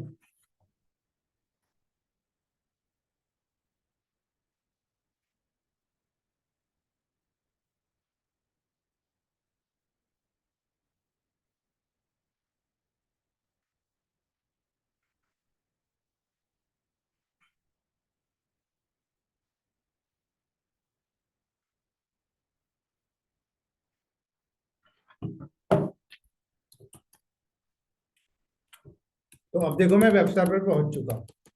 अब मुझे यहाँ पे वेब सर्विस कॉन्फ़िगर करनी है, ठीक है।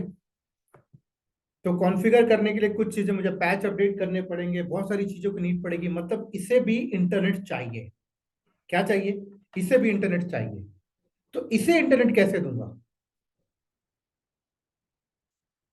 या तो पब्लिक आईपी दे दो, या तो इस सबनेट को उठा के इसके तरफ पॉइंट कर दो। इस सबनेट को उठा के इसके तरफ पॉइंट करते हो तो फिर फायदा क्या होगा ऐसे सेग्रीगेट करने का? तो सिक्योरिटी पर्पस के लिए अपने ध्यान में रखते हुए चीज कर रहे थे। फिर इस मशीन को इस सबनेट में बनाए क्यों? यही बना देते। तो इसको तो मैं इधर पॉइंट करूंगा नहीं, बट इसे भी इंटरनेट पे जाना है। तो यहाँ पे मैं या तो प्रॉक्सी सर्वर लगा लूं, या नेटिंग सर्वर लगा लूं, या मैं एडब्ल्यूएस का नेटिव टूल नेट गेटवे लगा लूं। तो मैं क्या करूंगा, यहाँ पर एक नेट गेटवे लगाऊंगा, और नेट गेटवे जब आप लगाओगे तो उसको पब्लिक सबनेट में होना चाहिए। तो नेट गेटवे को एक पब्लिक आईपी मिलेगी और एक प्राइवेट आईपी मिलेगी। फिर मैं राउटर पे जाके बताऊंगा कि इनकी मशीनों को अगर इंटरनेट पे जाना है तो आप नेट गेटवे के पास जाइए, नेट गेटवे आपको लेके जाएगा। तो तब क्या होगा कि ये अपनी रिक्वेस्ट लेके नेट गेटवे के पास आएगा। नेट गेटवे का पब्लिक आईपी आईजीडब्ल्यू से होके बाहर जाएगा और वापस डेटा लेके आएगा, और लेके आके वापस उसको फॉरवर्ड कर देगा। और इन सारे प्रोसेस में इसकी आईपी को एक्सपोज रखेगा, इंटरनेट पे नहीं जाने देगा। समझ आई मेरी बात यहां पर? ये लाइन, हाँ जी। Yes sir. क्या बताया मैंने?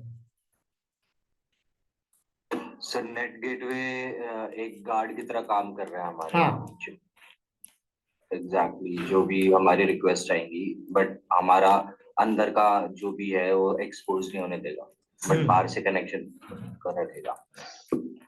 बिल्कुल।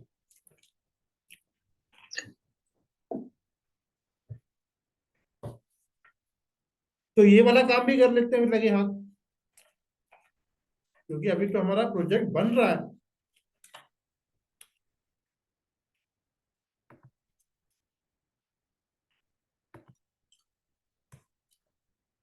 तो वापस वीपीसी में जाइए।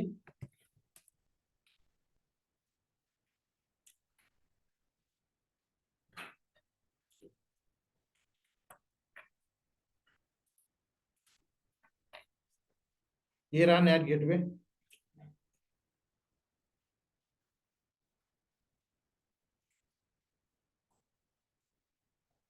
Create net gateway.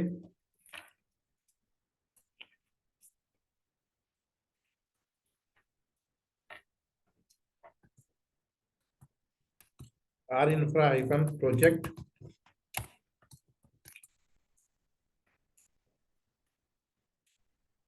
उससे पहले मैं आपको दिखा देता हूँ, ये अभी इंटरनेट पे नहीं जा रहा होगा, देखना। और बाहर से तो वैसे भी कोई इसको एक्सेस नहीं कर पा रहा। तो नेट गेटवे अगर बनाओ ना, तो गलती से इसको प्राइवेट उन सबनेट पे मत बना देना जो आईजीडब्ल्यू की तरफ पॉइंट नहीं है, नहीं तो ये खुद ही लेके नहीं जा पाएगा। समझ में आ रही बात यहाँ पे? तो कहाँ बनाना है? उन सबनेट पे बनाना जो आईजीडब्ल्यू की तरफ पॉइंटेड है। तो इसमें ले लेता हूँ।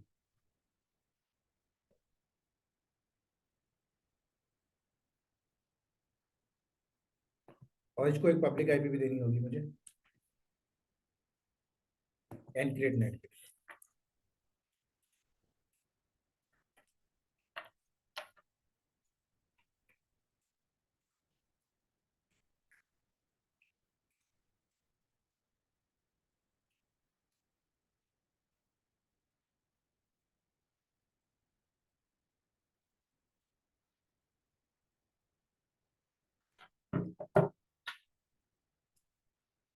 ये बन रहा है, इसको 2 मिनट लगता है बनने में।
देखो ये क्रिएट हो गया। तो नेट गेटवे मेरा सेटअप हो गया।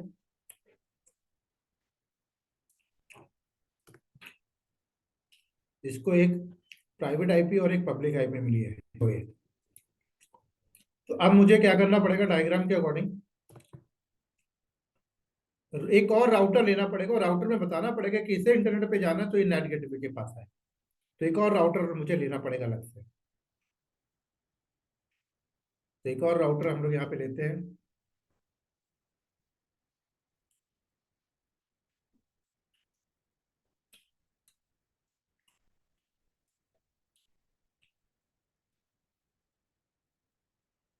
तो रूट टेबल ये रहा।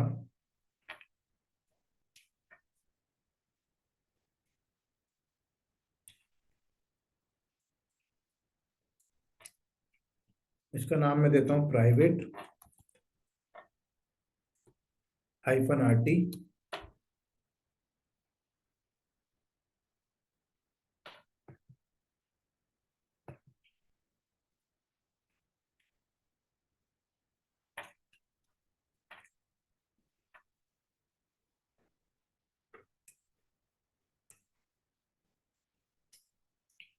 Edit root.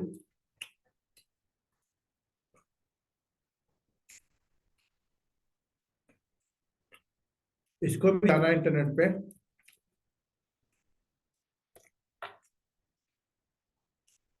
बट ये कौन से गेट से निकलेगा, नेट गेटवे। ये रहा नेट गेटवे।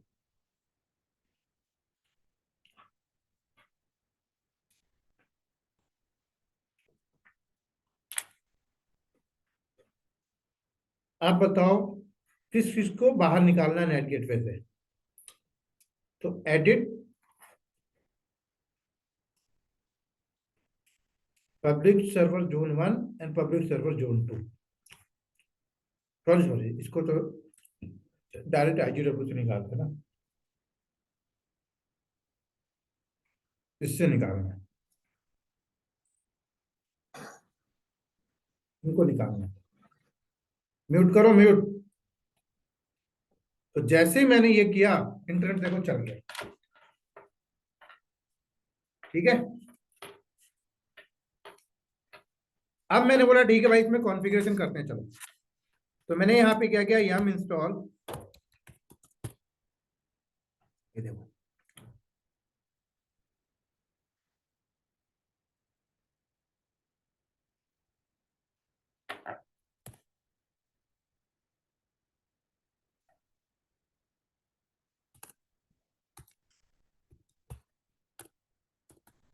यहाँ पे जाके एक छोटी सी sample PHP based site configure कर लेते हैं हम लोग।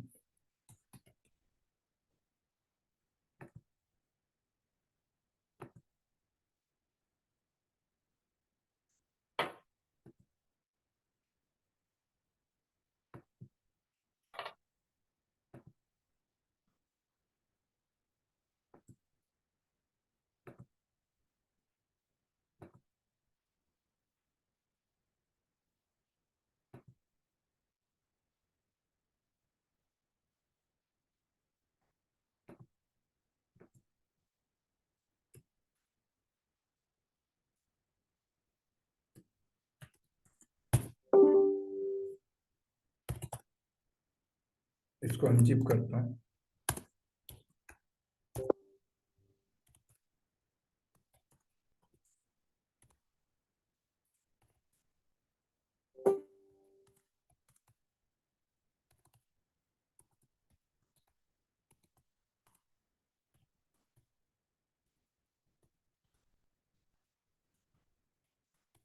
ठीक है।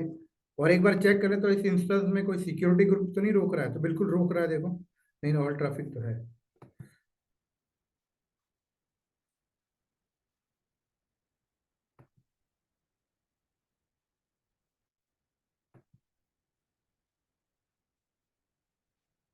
बिल्कुल डिस्टर्ब करेगा शायद।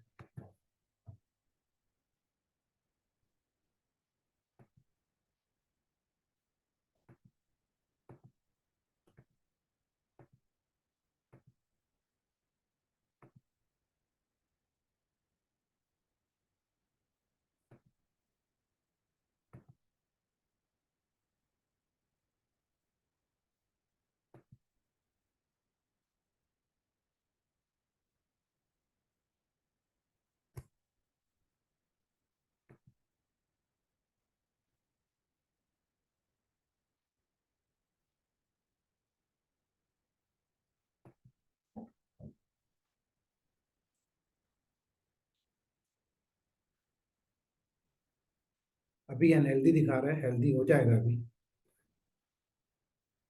क्योंकि अभी तो सर्वर एक्टिव नहीं था ना।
देखो हेल्दी हो गया।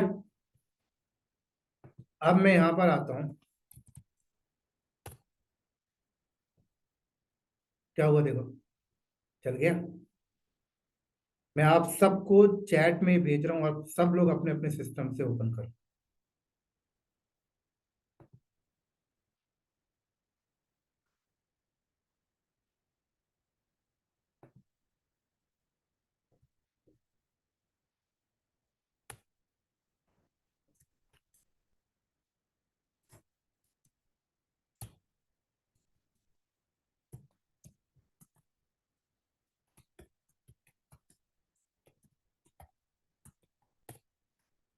हाँ जी सर, हुआ ओपन सबके सिस्टम से? समझ आया कुछ?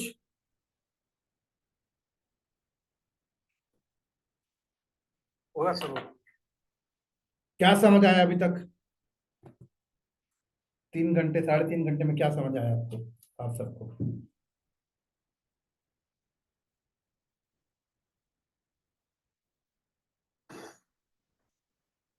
बोलो भाई बोलो, नाम बोलो फिर बताओ।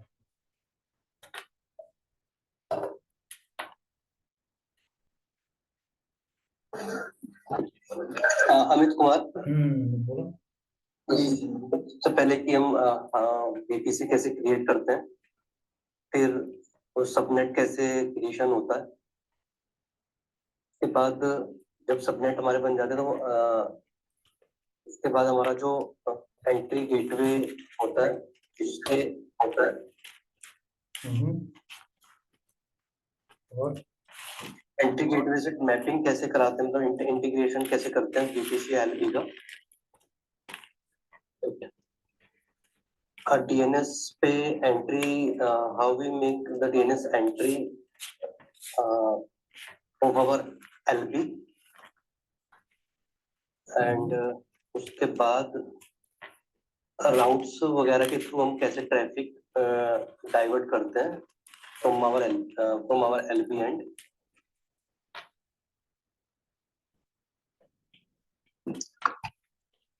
एंड फिर वेब सर्वर को एक्सेस करने के लिए इंटरनेट इनेबल कैसे करते हैं, उसको जंप बॉक्स सर्वर या फिर हम VPN का यूज कर सकते हैं। एंड फॉर इंटरनेट इनेबलिंग हम एक राउट इनेबल करते हैं टुवर्ड्स द इंटरनेट गेटवे, उसको यूज करके हम अपने वेब सर्वर्स पे इंटरनेट इनेबल करते हैं। देन भी हम उस पे एप्लीकेशंस कॉन्फ़िगर जो भी हम करना चाहते हैं, nginx या httpd जो भी सर्विस हम कॉन्फ़िगर करना चाहते हैं दैट वेब सर्वर, हम उसको थ्रू इंटरनेट पब्लिक जोन से एक्सेस कर सकते हैं।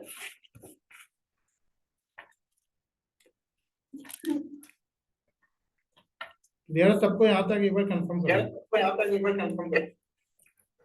सर फारूक बोल रहा हूँ सर, ये क्या? गन सर्वर क्रिएट के वो बताओ क्या?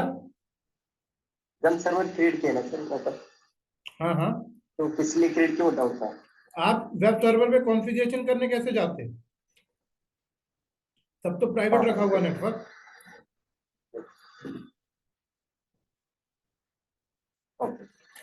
और किसी को कुछ डाउट है क्या अभी तक जितना मैंने कराया? तो ये जो जेम सर्वर है ये पब्लिक आईपी को प्राइवेट में कन्वर्ट करने का काम करता है क्या कुछ ऐसा? नहीं नहीं, कन्वर्ट नहीं कर रहा है। आप जम सर्वर पे आ रहे हो, फिर वहां से स्विच कर रहे हो। दूसरे नेटवर्क में फिर स्विच कर रहे हैं हमें ना? हाँ, दूसरे सबनेट पे है। ओके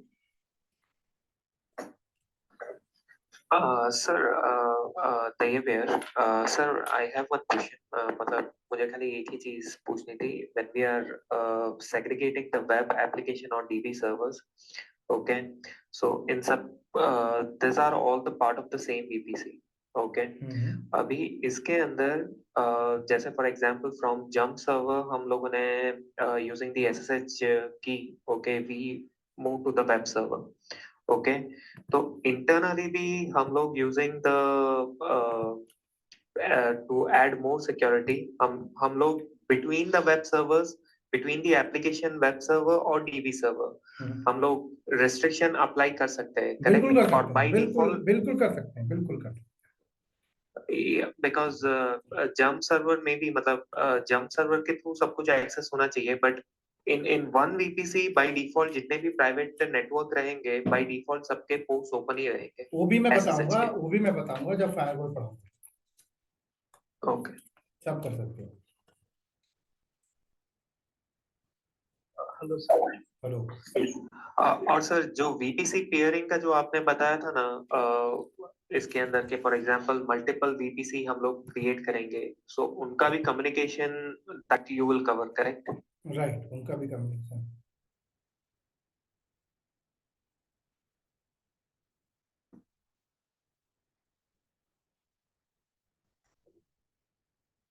मैंने थोड़ा लेट ज्वाइन किया तो इसकी रिकॉर्डिंग मिली। हाँ, रिकॉर्डिंग मिलेगी। But hello sir, Sachin here. Sachin बोलो।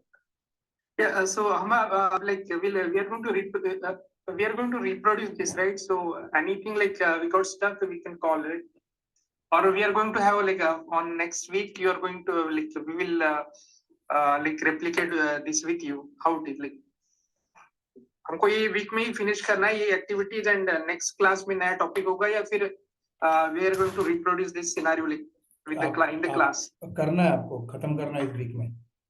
Okay.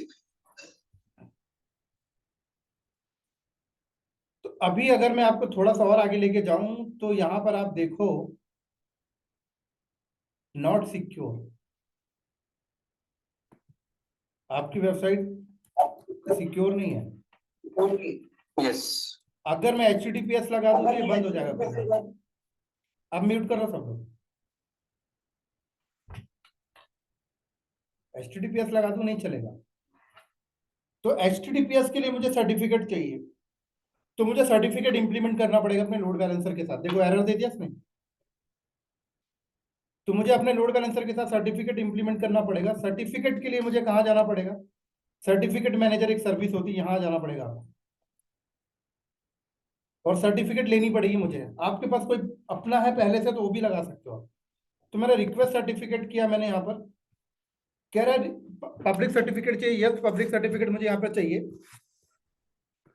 और यहाँ पर मैंने बोला सर्टिफिकेट किस डोमेन के साथ चाहिए, तो आप बता दो www.technicalcloudknowledge.com डोमेन के लिए चाहिए।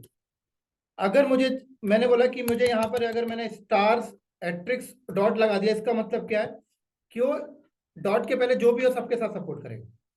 कह रहा है इसको वेरिफिकेशन करानी है DNS या ईमेल, मैंने बोला DNS। और उसके बाद मैंने रिक्वेस्ट किया, तो सर्टिफिकेशन वेरिफिकेशन के लिए मुझे व्यू सर्टिफिकेट में क्लिक करूंगा, तो DNS के थ्रू करवाना है। तो यहाँ पे मैं क्रिएट रिकॉर्ड इन रूट 53 जो मैंने DNS सेटअप किया है, और ये पेंडिंग है एंड क्रिएट रिकॉर्ड करूंगा तो डीएनएस में जाके रिकॉर्ड एंट्री होगी और वेरिफिकेशन के बाद मुझे सर्टिफिकेट 2 से 3 मिनट में मुझे दे देंगे और ये सर्टिफिकेट जब मैं लोड बैलेंसर के साथ मैप कर दूंगा तो HTTPS में ही रन करना चालू हो जाएगा। समझ आई बात भी नहीं आई? हाँ जी जी। तो वेट करते हैं 2 से 3 मिनट, सर्टिफिकेट मुझे और दे भी दिया सर्टिफिकेट इशू, देखो तुरंत दे दिया, इसने टाइम नहीं लगाया, इशू कर दिया सर्टिफिकेट। तो जैसे ही सर्टिफिकेट इशू किया तो मैं लोड बैलेंसर में जाऊंगा और यहाँ पे जाऊंगा लिसनर में, ठीक है, लोड बैलेंसर में लिसनर में जाओगे और ऐड लिसनर करोगे। ऐड लिसनर करके यहाँ पे मैं बोलूंगा HTTPS और forward to the target group, ये ग्रुप बना था, यहाँ पे फॉरवर्ड करना, ठीक है। और ये यहाँ पे सर्टिफिकेट आ गया मेरा ये, और उसके बाद मैंने नेक्स्ट किया तो ये रूल मैंने बना दिया। तो अब ये मेरा रन करना स्टार्ट कर देगा HTTPS में भी, ठीक है। रिफ्रेश करो, चालू हो जाएगा। तो देखो चल गया ये HTTPS बेस। तो इस तरीके से धीरे धीरे धीरे धीरे धीरे धीरे करके पूरा प्रोजेक्ट आपका बनता है, पूरा डाटा सेंटर बनता है। फिर धीरे धीरे रिसोर्सेस आप लगाते हो, code pipeline, code commit, ECS, Kubernetes registry, Kubernetes server, storage, सब कुछ। समझ आई मेरी बात यहाँ तक? सर यहाँ पे सर्टिफिकेट पेड है? बिल्कुल पेड है सर। तो ऐसा समझ लो पूरा क्लास में आपको DNS आपके पास होना चाहिए और AWS में अकाउंट होना चाहिए। तो हमारे पास 10 मिनट नहीं सर, फॉर एग्जांपल हम लोग अगर सर्टिफिकेट पहले नाम बोलो, डिफॉल्ट किसी सर्टिफिकेट, पहले नाम तैयब। हाँ बोलो। तैयब सर, फॉर एग्जांपल हम लोग अभी किसी थर्ड पार्टी से हम लोग सर्टिफिकेट इश्यू करते हैं, so that is a charge which is involved. अभी आपने AWS में से जाके you have imported the certificate, okay, तो इसका भी चार्जिंग अलग से लगेगा और ये चार्ज कैसे रहेगा? चार्जेस है सर, फ्री कुछ भी नहीं है, चार्जेस लगेगा।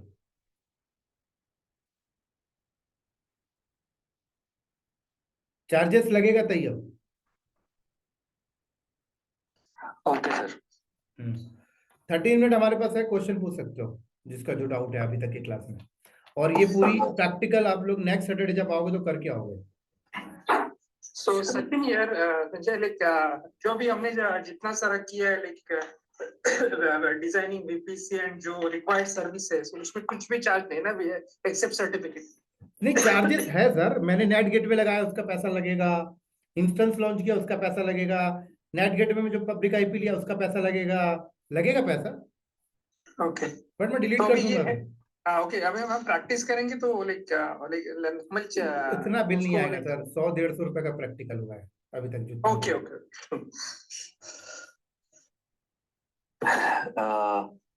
सर एक और बात बोलनी थी, जो आपने पढ़ाया समझ में तो आ रहा है, बट माइंड मत करना, मतलब थोड़ा सा कॉम्प्लेक्स तो है।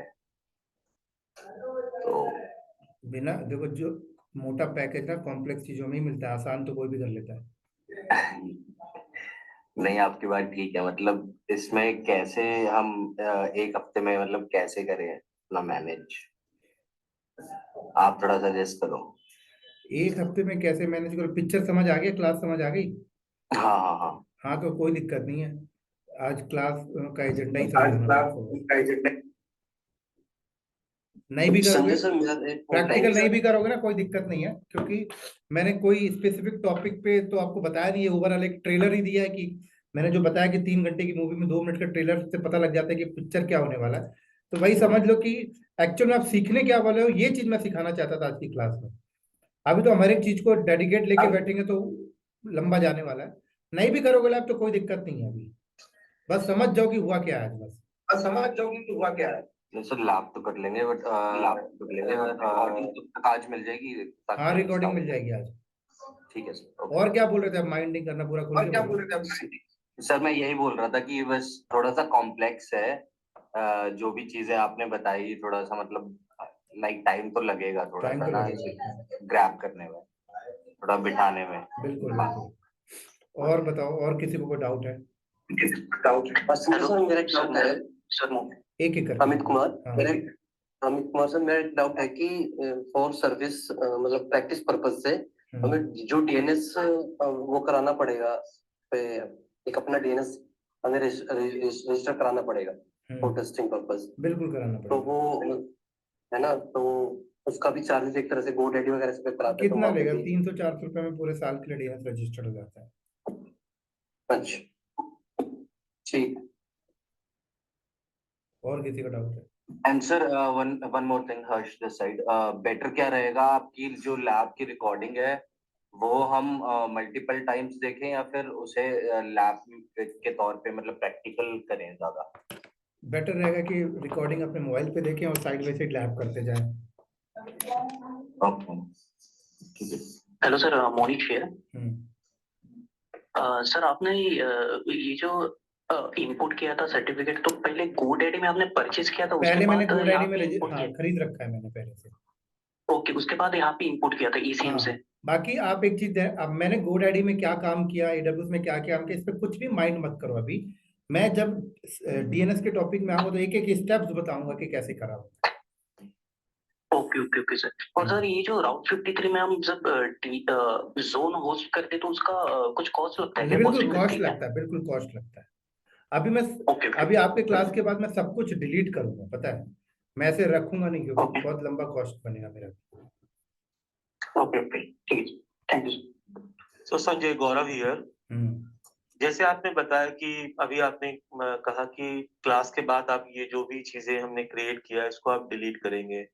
तो जैसे हम जब इसका लैब करेंगे तो मोस्ट प्रॉब्ली हो सकता है कि कुछ लोग एक दिन में कर ले, somebody can take 2 days और somebody can take 3 days। तो जैसे हम इनको अगर अपने अगले जैसे मैंने आज जो भी क्रिएट किया अपने 1-2 दिन में, मैं अपने नेक्स्ट सेशन तक मतलब नेक्स्ट सैटरडे की क्लास तक अगर इसे होल्ड रखता हूँ या फिर अपने इस इंटायर ट्रेनिंग सेशन तक अपनी चीजों को होल्ड रखता हूँ, तो इस लैब में हम जितनी भी चीजें क्रिएट करेंगे मोर ओवरली एक एवरेजली क्या कॉस्ट तक मतलब हमें AWS से उसका कॉस्टिंग पड़ सकता है? सर महीने का 5-10 हजार रुपए आ जाएगा।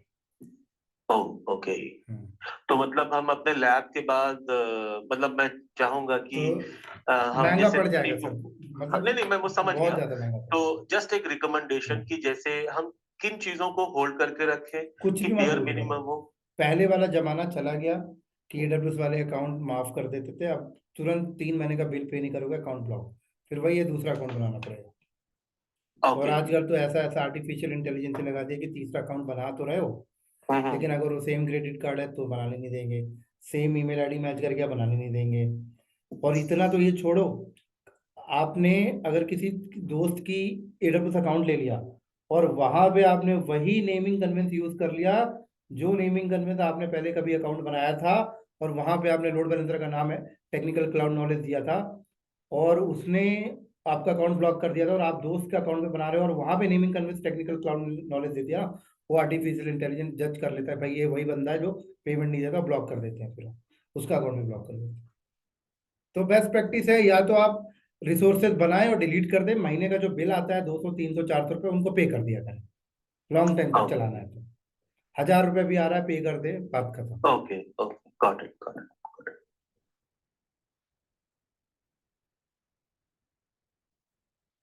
और किसी का डाउट है?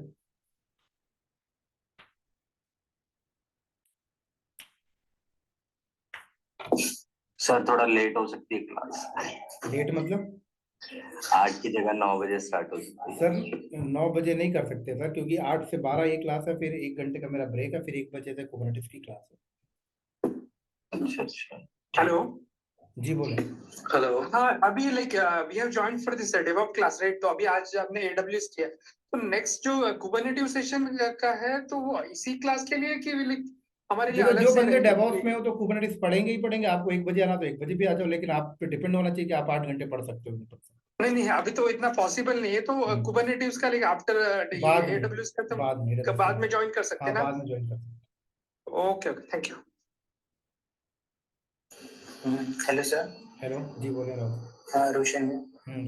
सर बैच सिर्फ सैटरडे के सिर्फ सैटरडे तो सर सिर्फ एक मतलब एक था कंसर्न, क्योंकि सर बीच में डाउट सेशन की वजह से बहुत मतलब टॉपिक भी सेशन भी बहुत लंबा हो जाता है, तो थोड़ा शॉर्ट में उनका फिर जिनको लॉन्ग क्वेरी है वो थोड़ा सा पर्सनल। मैं क्वेरी के लिए आपको टाइम दे रहा हूँ, क्वेरी पूछो। मैं नहीं सर, तो ये लास्ट में ठीक है सर, सबके क्वेरीज आ रहे हैं, बट बीच सेशन में बहुत लंबे लंबा मतलब डाउट्स है जो कि कुछ ऑथेंटिकेट रहते भी कुछ नहीं भी, बट उससे सर वो टाइम वेस्ट हो जाता है, तो टॉपिक रह जाता है सर वही। क्वेरी कोई नहीं करेगा, लास्ट में क्वेरी करेंगे। हाँ वही सर, क्योंकि अगर वो नोट करके भी रख सकते हैं लास्ट में, तो फिर वो लास्ट में पूरा क्लियर हो सकता है। बिल्कुल, बीच में सर वो टॉपिक के ऊपर फिर वो बिल्कुल, बाकी रिकॉर्डिंग तो देखो सबको मिल ही रही है। हाँ फिर भी सर वो रिकॉर्डिंग तो सेशन लंबा हो रहा है, मतलब बिना मतलब टेक्निकल कम हो रहा है और जनरल ज्यादा जा रहा है फिर। नहीं तो जनरल हम लोग कम करेंगे ना, टेक्निकल ज्यादा करेंगे। Yeah, Sachin, like some of the queries is required, right? कुछ डाउट्स बाकी के लोगों के भी क्लियर होते हैं उसमें। हाँ ये भी बात है कि डिस्कशन से जो लोग, कुछ लोगों के डाउट्स भी क्लियर होते हैं, क्योंकि हर कोई डाउट नहीं पूछता। थोड़ा बहुत ठीक है सर, लेकिन कुछ ज्यादा लंबा ही जा रहा है तो फिर मतलब नहीं। सो एंड में जाओगे ना तो वो स्पेसिफिक नहीं होगा, मतलब उसी टाइम क्लियर हो जाएगा ना, तो बेटर। थोड़ा सा मैं इस चीज को क्लियर करना चाहूंगा। The person who highlighted this thing कि हमारे क्वेश्चंस होते हैं और सेशंस लंबा होता है, डिस्कशंस लंबा होता है, तो उनका अपना भी बात कहना बिल्कुल करेक्ट है, क्योंकि जैसे संजय ने भी बीच में बोला था कि थोड़ा लॉजिकल क्वेश्चन हो, जिसमें अगर हो सकता है कि हम 4 लोग हैंड रेज करें और चारों के मोरोवली रिलेटिवली क्वेश्चंस होंगे, तो अगर जिसको भी पहला चांस मिलता है तो ऑन द सेम पीरियड वो सॉल्व हो सकता है। लेकिन जो भी लंबे डिस्कशंस, लाइक जैसे मैंने भी बीच में एक डिस्कशन किया था, out of the box discussion था, जो मैंने पहले ही कह दिया था। आइडली वो क्वेश्चन मुझे वहां नहीं रखना था, लेकिन क्योंकि मैंने मिड में ज्वाइन किया था तो it is a bad behaviour from my side. लेकिन हमें इस तरीके के सच क्वेश्चंस अपने अगर सेशन एंड पे करें, और जो शॉर्ट क्वेश्चन है, जैसे उन्होंने नैट पढ़ाया, किसी को नहीं समझ में आया उस समय नैट फंक्शनलिटी, तो उसके लिए उस समय उस चीज को समझना भी जरूरी है, नहीं तो उसके आगे का सेशन उसके लिए बेकार हो जाएगा। बिल्कुल बिल्कुल, ये बात आपने सही बोली, क्योंकि आगे का सेशन उसके लिए बेकार हो जाएगा। तो इसलिए सेलेक्टिव और इम्पोर्टेंट क्वेश्चन की उस समय जो संजय ने बताया, हमें उस चीज को तुरंत क्लियर कर लेना है। अगर हम उसको खींच के आगे ले जाएंगे तो सेशन डेफिनेटली आपके लिए भी बढ़ेगा। कई बार वो चीजें मतलब रिलेटिवली सबके लिए नहीं होती, और फिर वो तो बोर उनका मारेगा, कहना सिर्फ यही है। उस पर्टिकुलर पर्सन को बोर करेगा फिर वो क्लास। Correct correct. हाँ तो वही सर, मैं भी वही कह रहा था कि सिलेक्टिव है और रिलेटेड है तो ठीक है, बस वो लॉन्ग नहीं होना चाहिए। लॉन्ग नहीं करेंगे, ठीक है। Hello sir. जी बोले। Aman this side sir. Sir मेरे को एक चीज आपसे पूछनी है, मतलब जैसे हमने जो फायरवॉल आप बता रहे थे कि वीपीसी के अंदर ही बना सकते हैं, राइट? तो अगर हम चाहें तो फायरवॉल वीपीसी के आउटसाइड भी लगा सकते हैं कि हम पहले फिल्टर करते हैं ट्रैफिक को? आउटसाइड लगा सकते हो, बिल्कुल लगा सकते हो, आप घर पे लगा लो, कोई दिक्कत नहीं, प्रीमाइसेस में लगा लो, कोई दिक्कत नहीं है। उसके लिए फिर आपको डिफरेंट मैकेनिज्म यूज करना पड़ेगा, उस ट्रैफिक को वहां से मंगाना। Okay sir, okay, thank you. Hello sir. जी बोले। सर आपने वो लास्ट सेशन में बोला तो आप जब वीडियो अपलोड करूंगी तो कुछ आवर्स के लिए रखोगे, उसके बाद डिलीट करेंगे, तो कितने एक वीक के लिए तक रखोगे सर आप? एक वीक तक रखोगे। एक वीक रहेगा? Okay okay. चलो फिर हम लोग ब्रेक ले लें, अगर सबके क्वेश्चन क्लियर हो गए तो। सर लाइनेक्स का हेल्प डेस्क से पिंग करो लाइनेक्स। हेलो सर, मेरा एक लास्ट क्वेश्चन है, ये रिकॉर्डिंग कहाँ पे मिलेगी? वो आपको हेल्प डेस्क में अपडेट कर देंगे, आप उनको पिंग कर देंगे।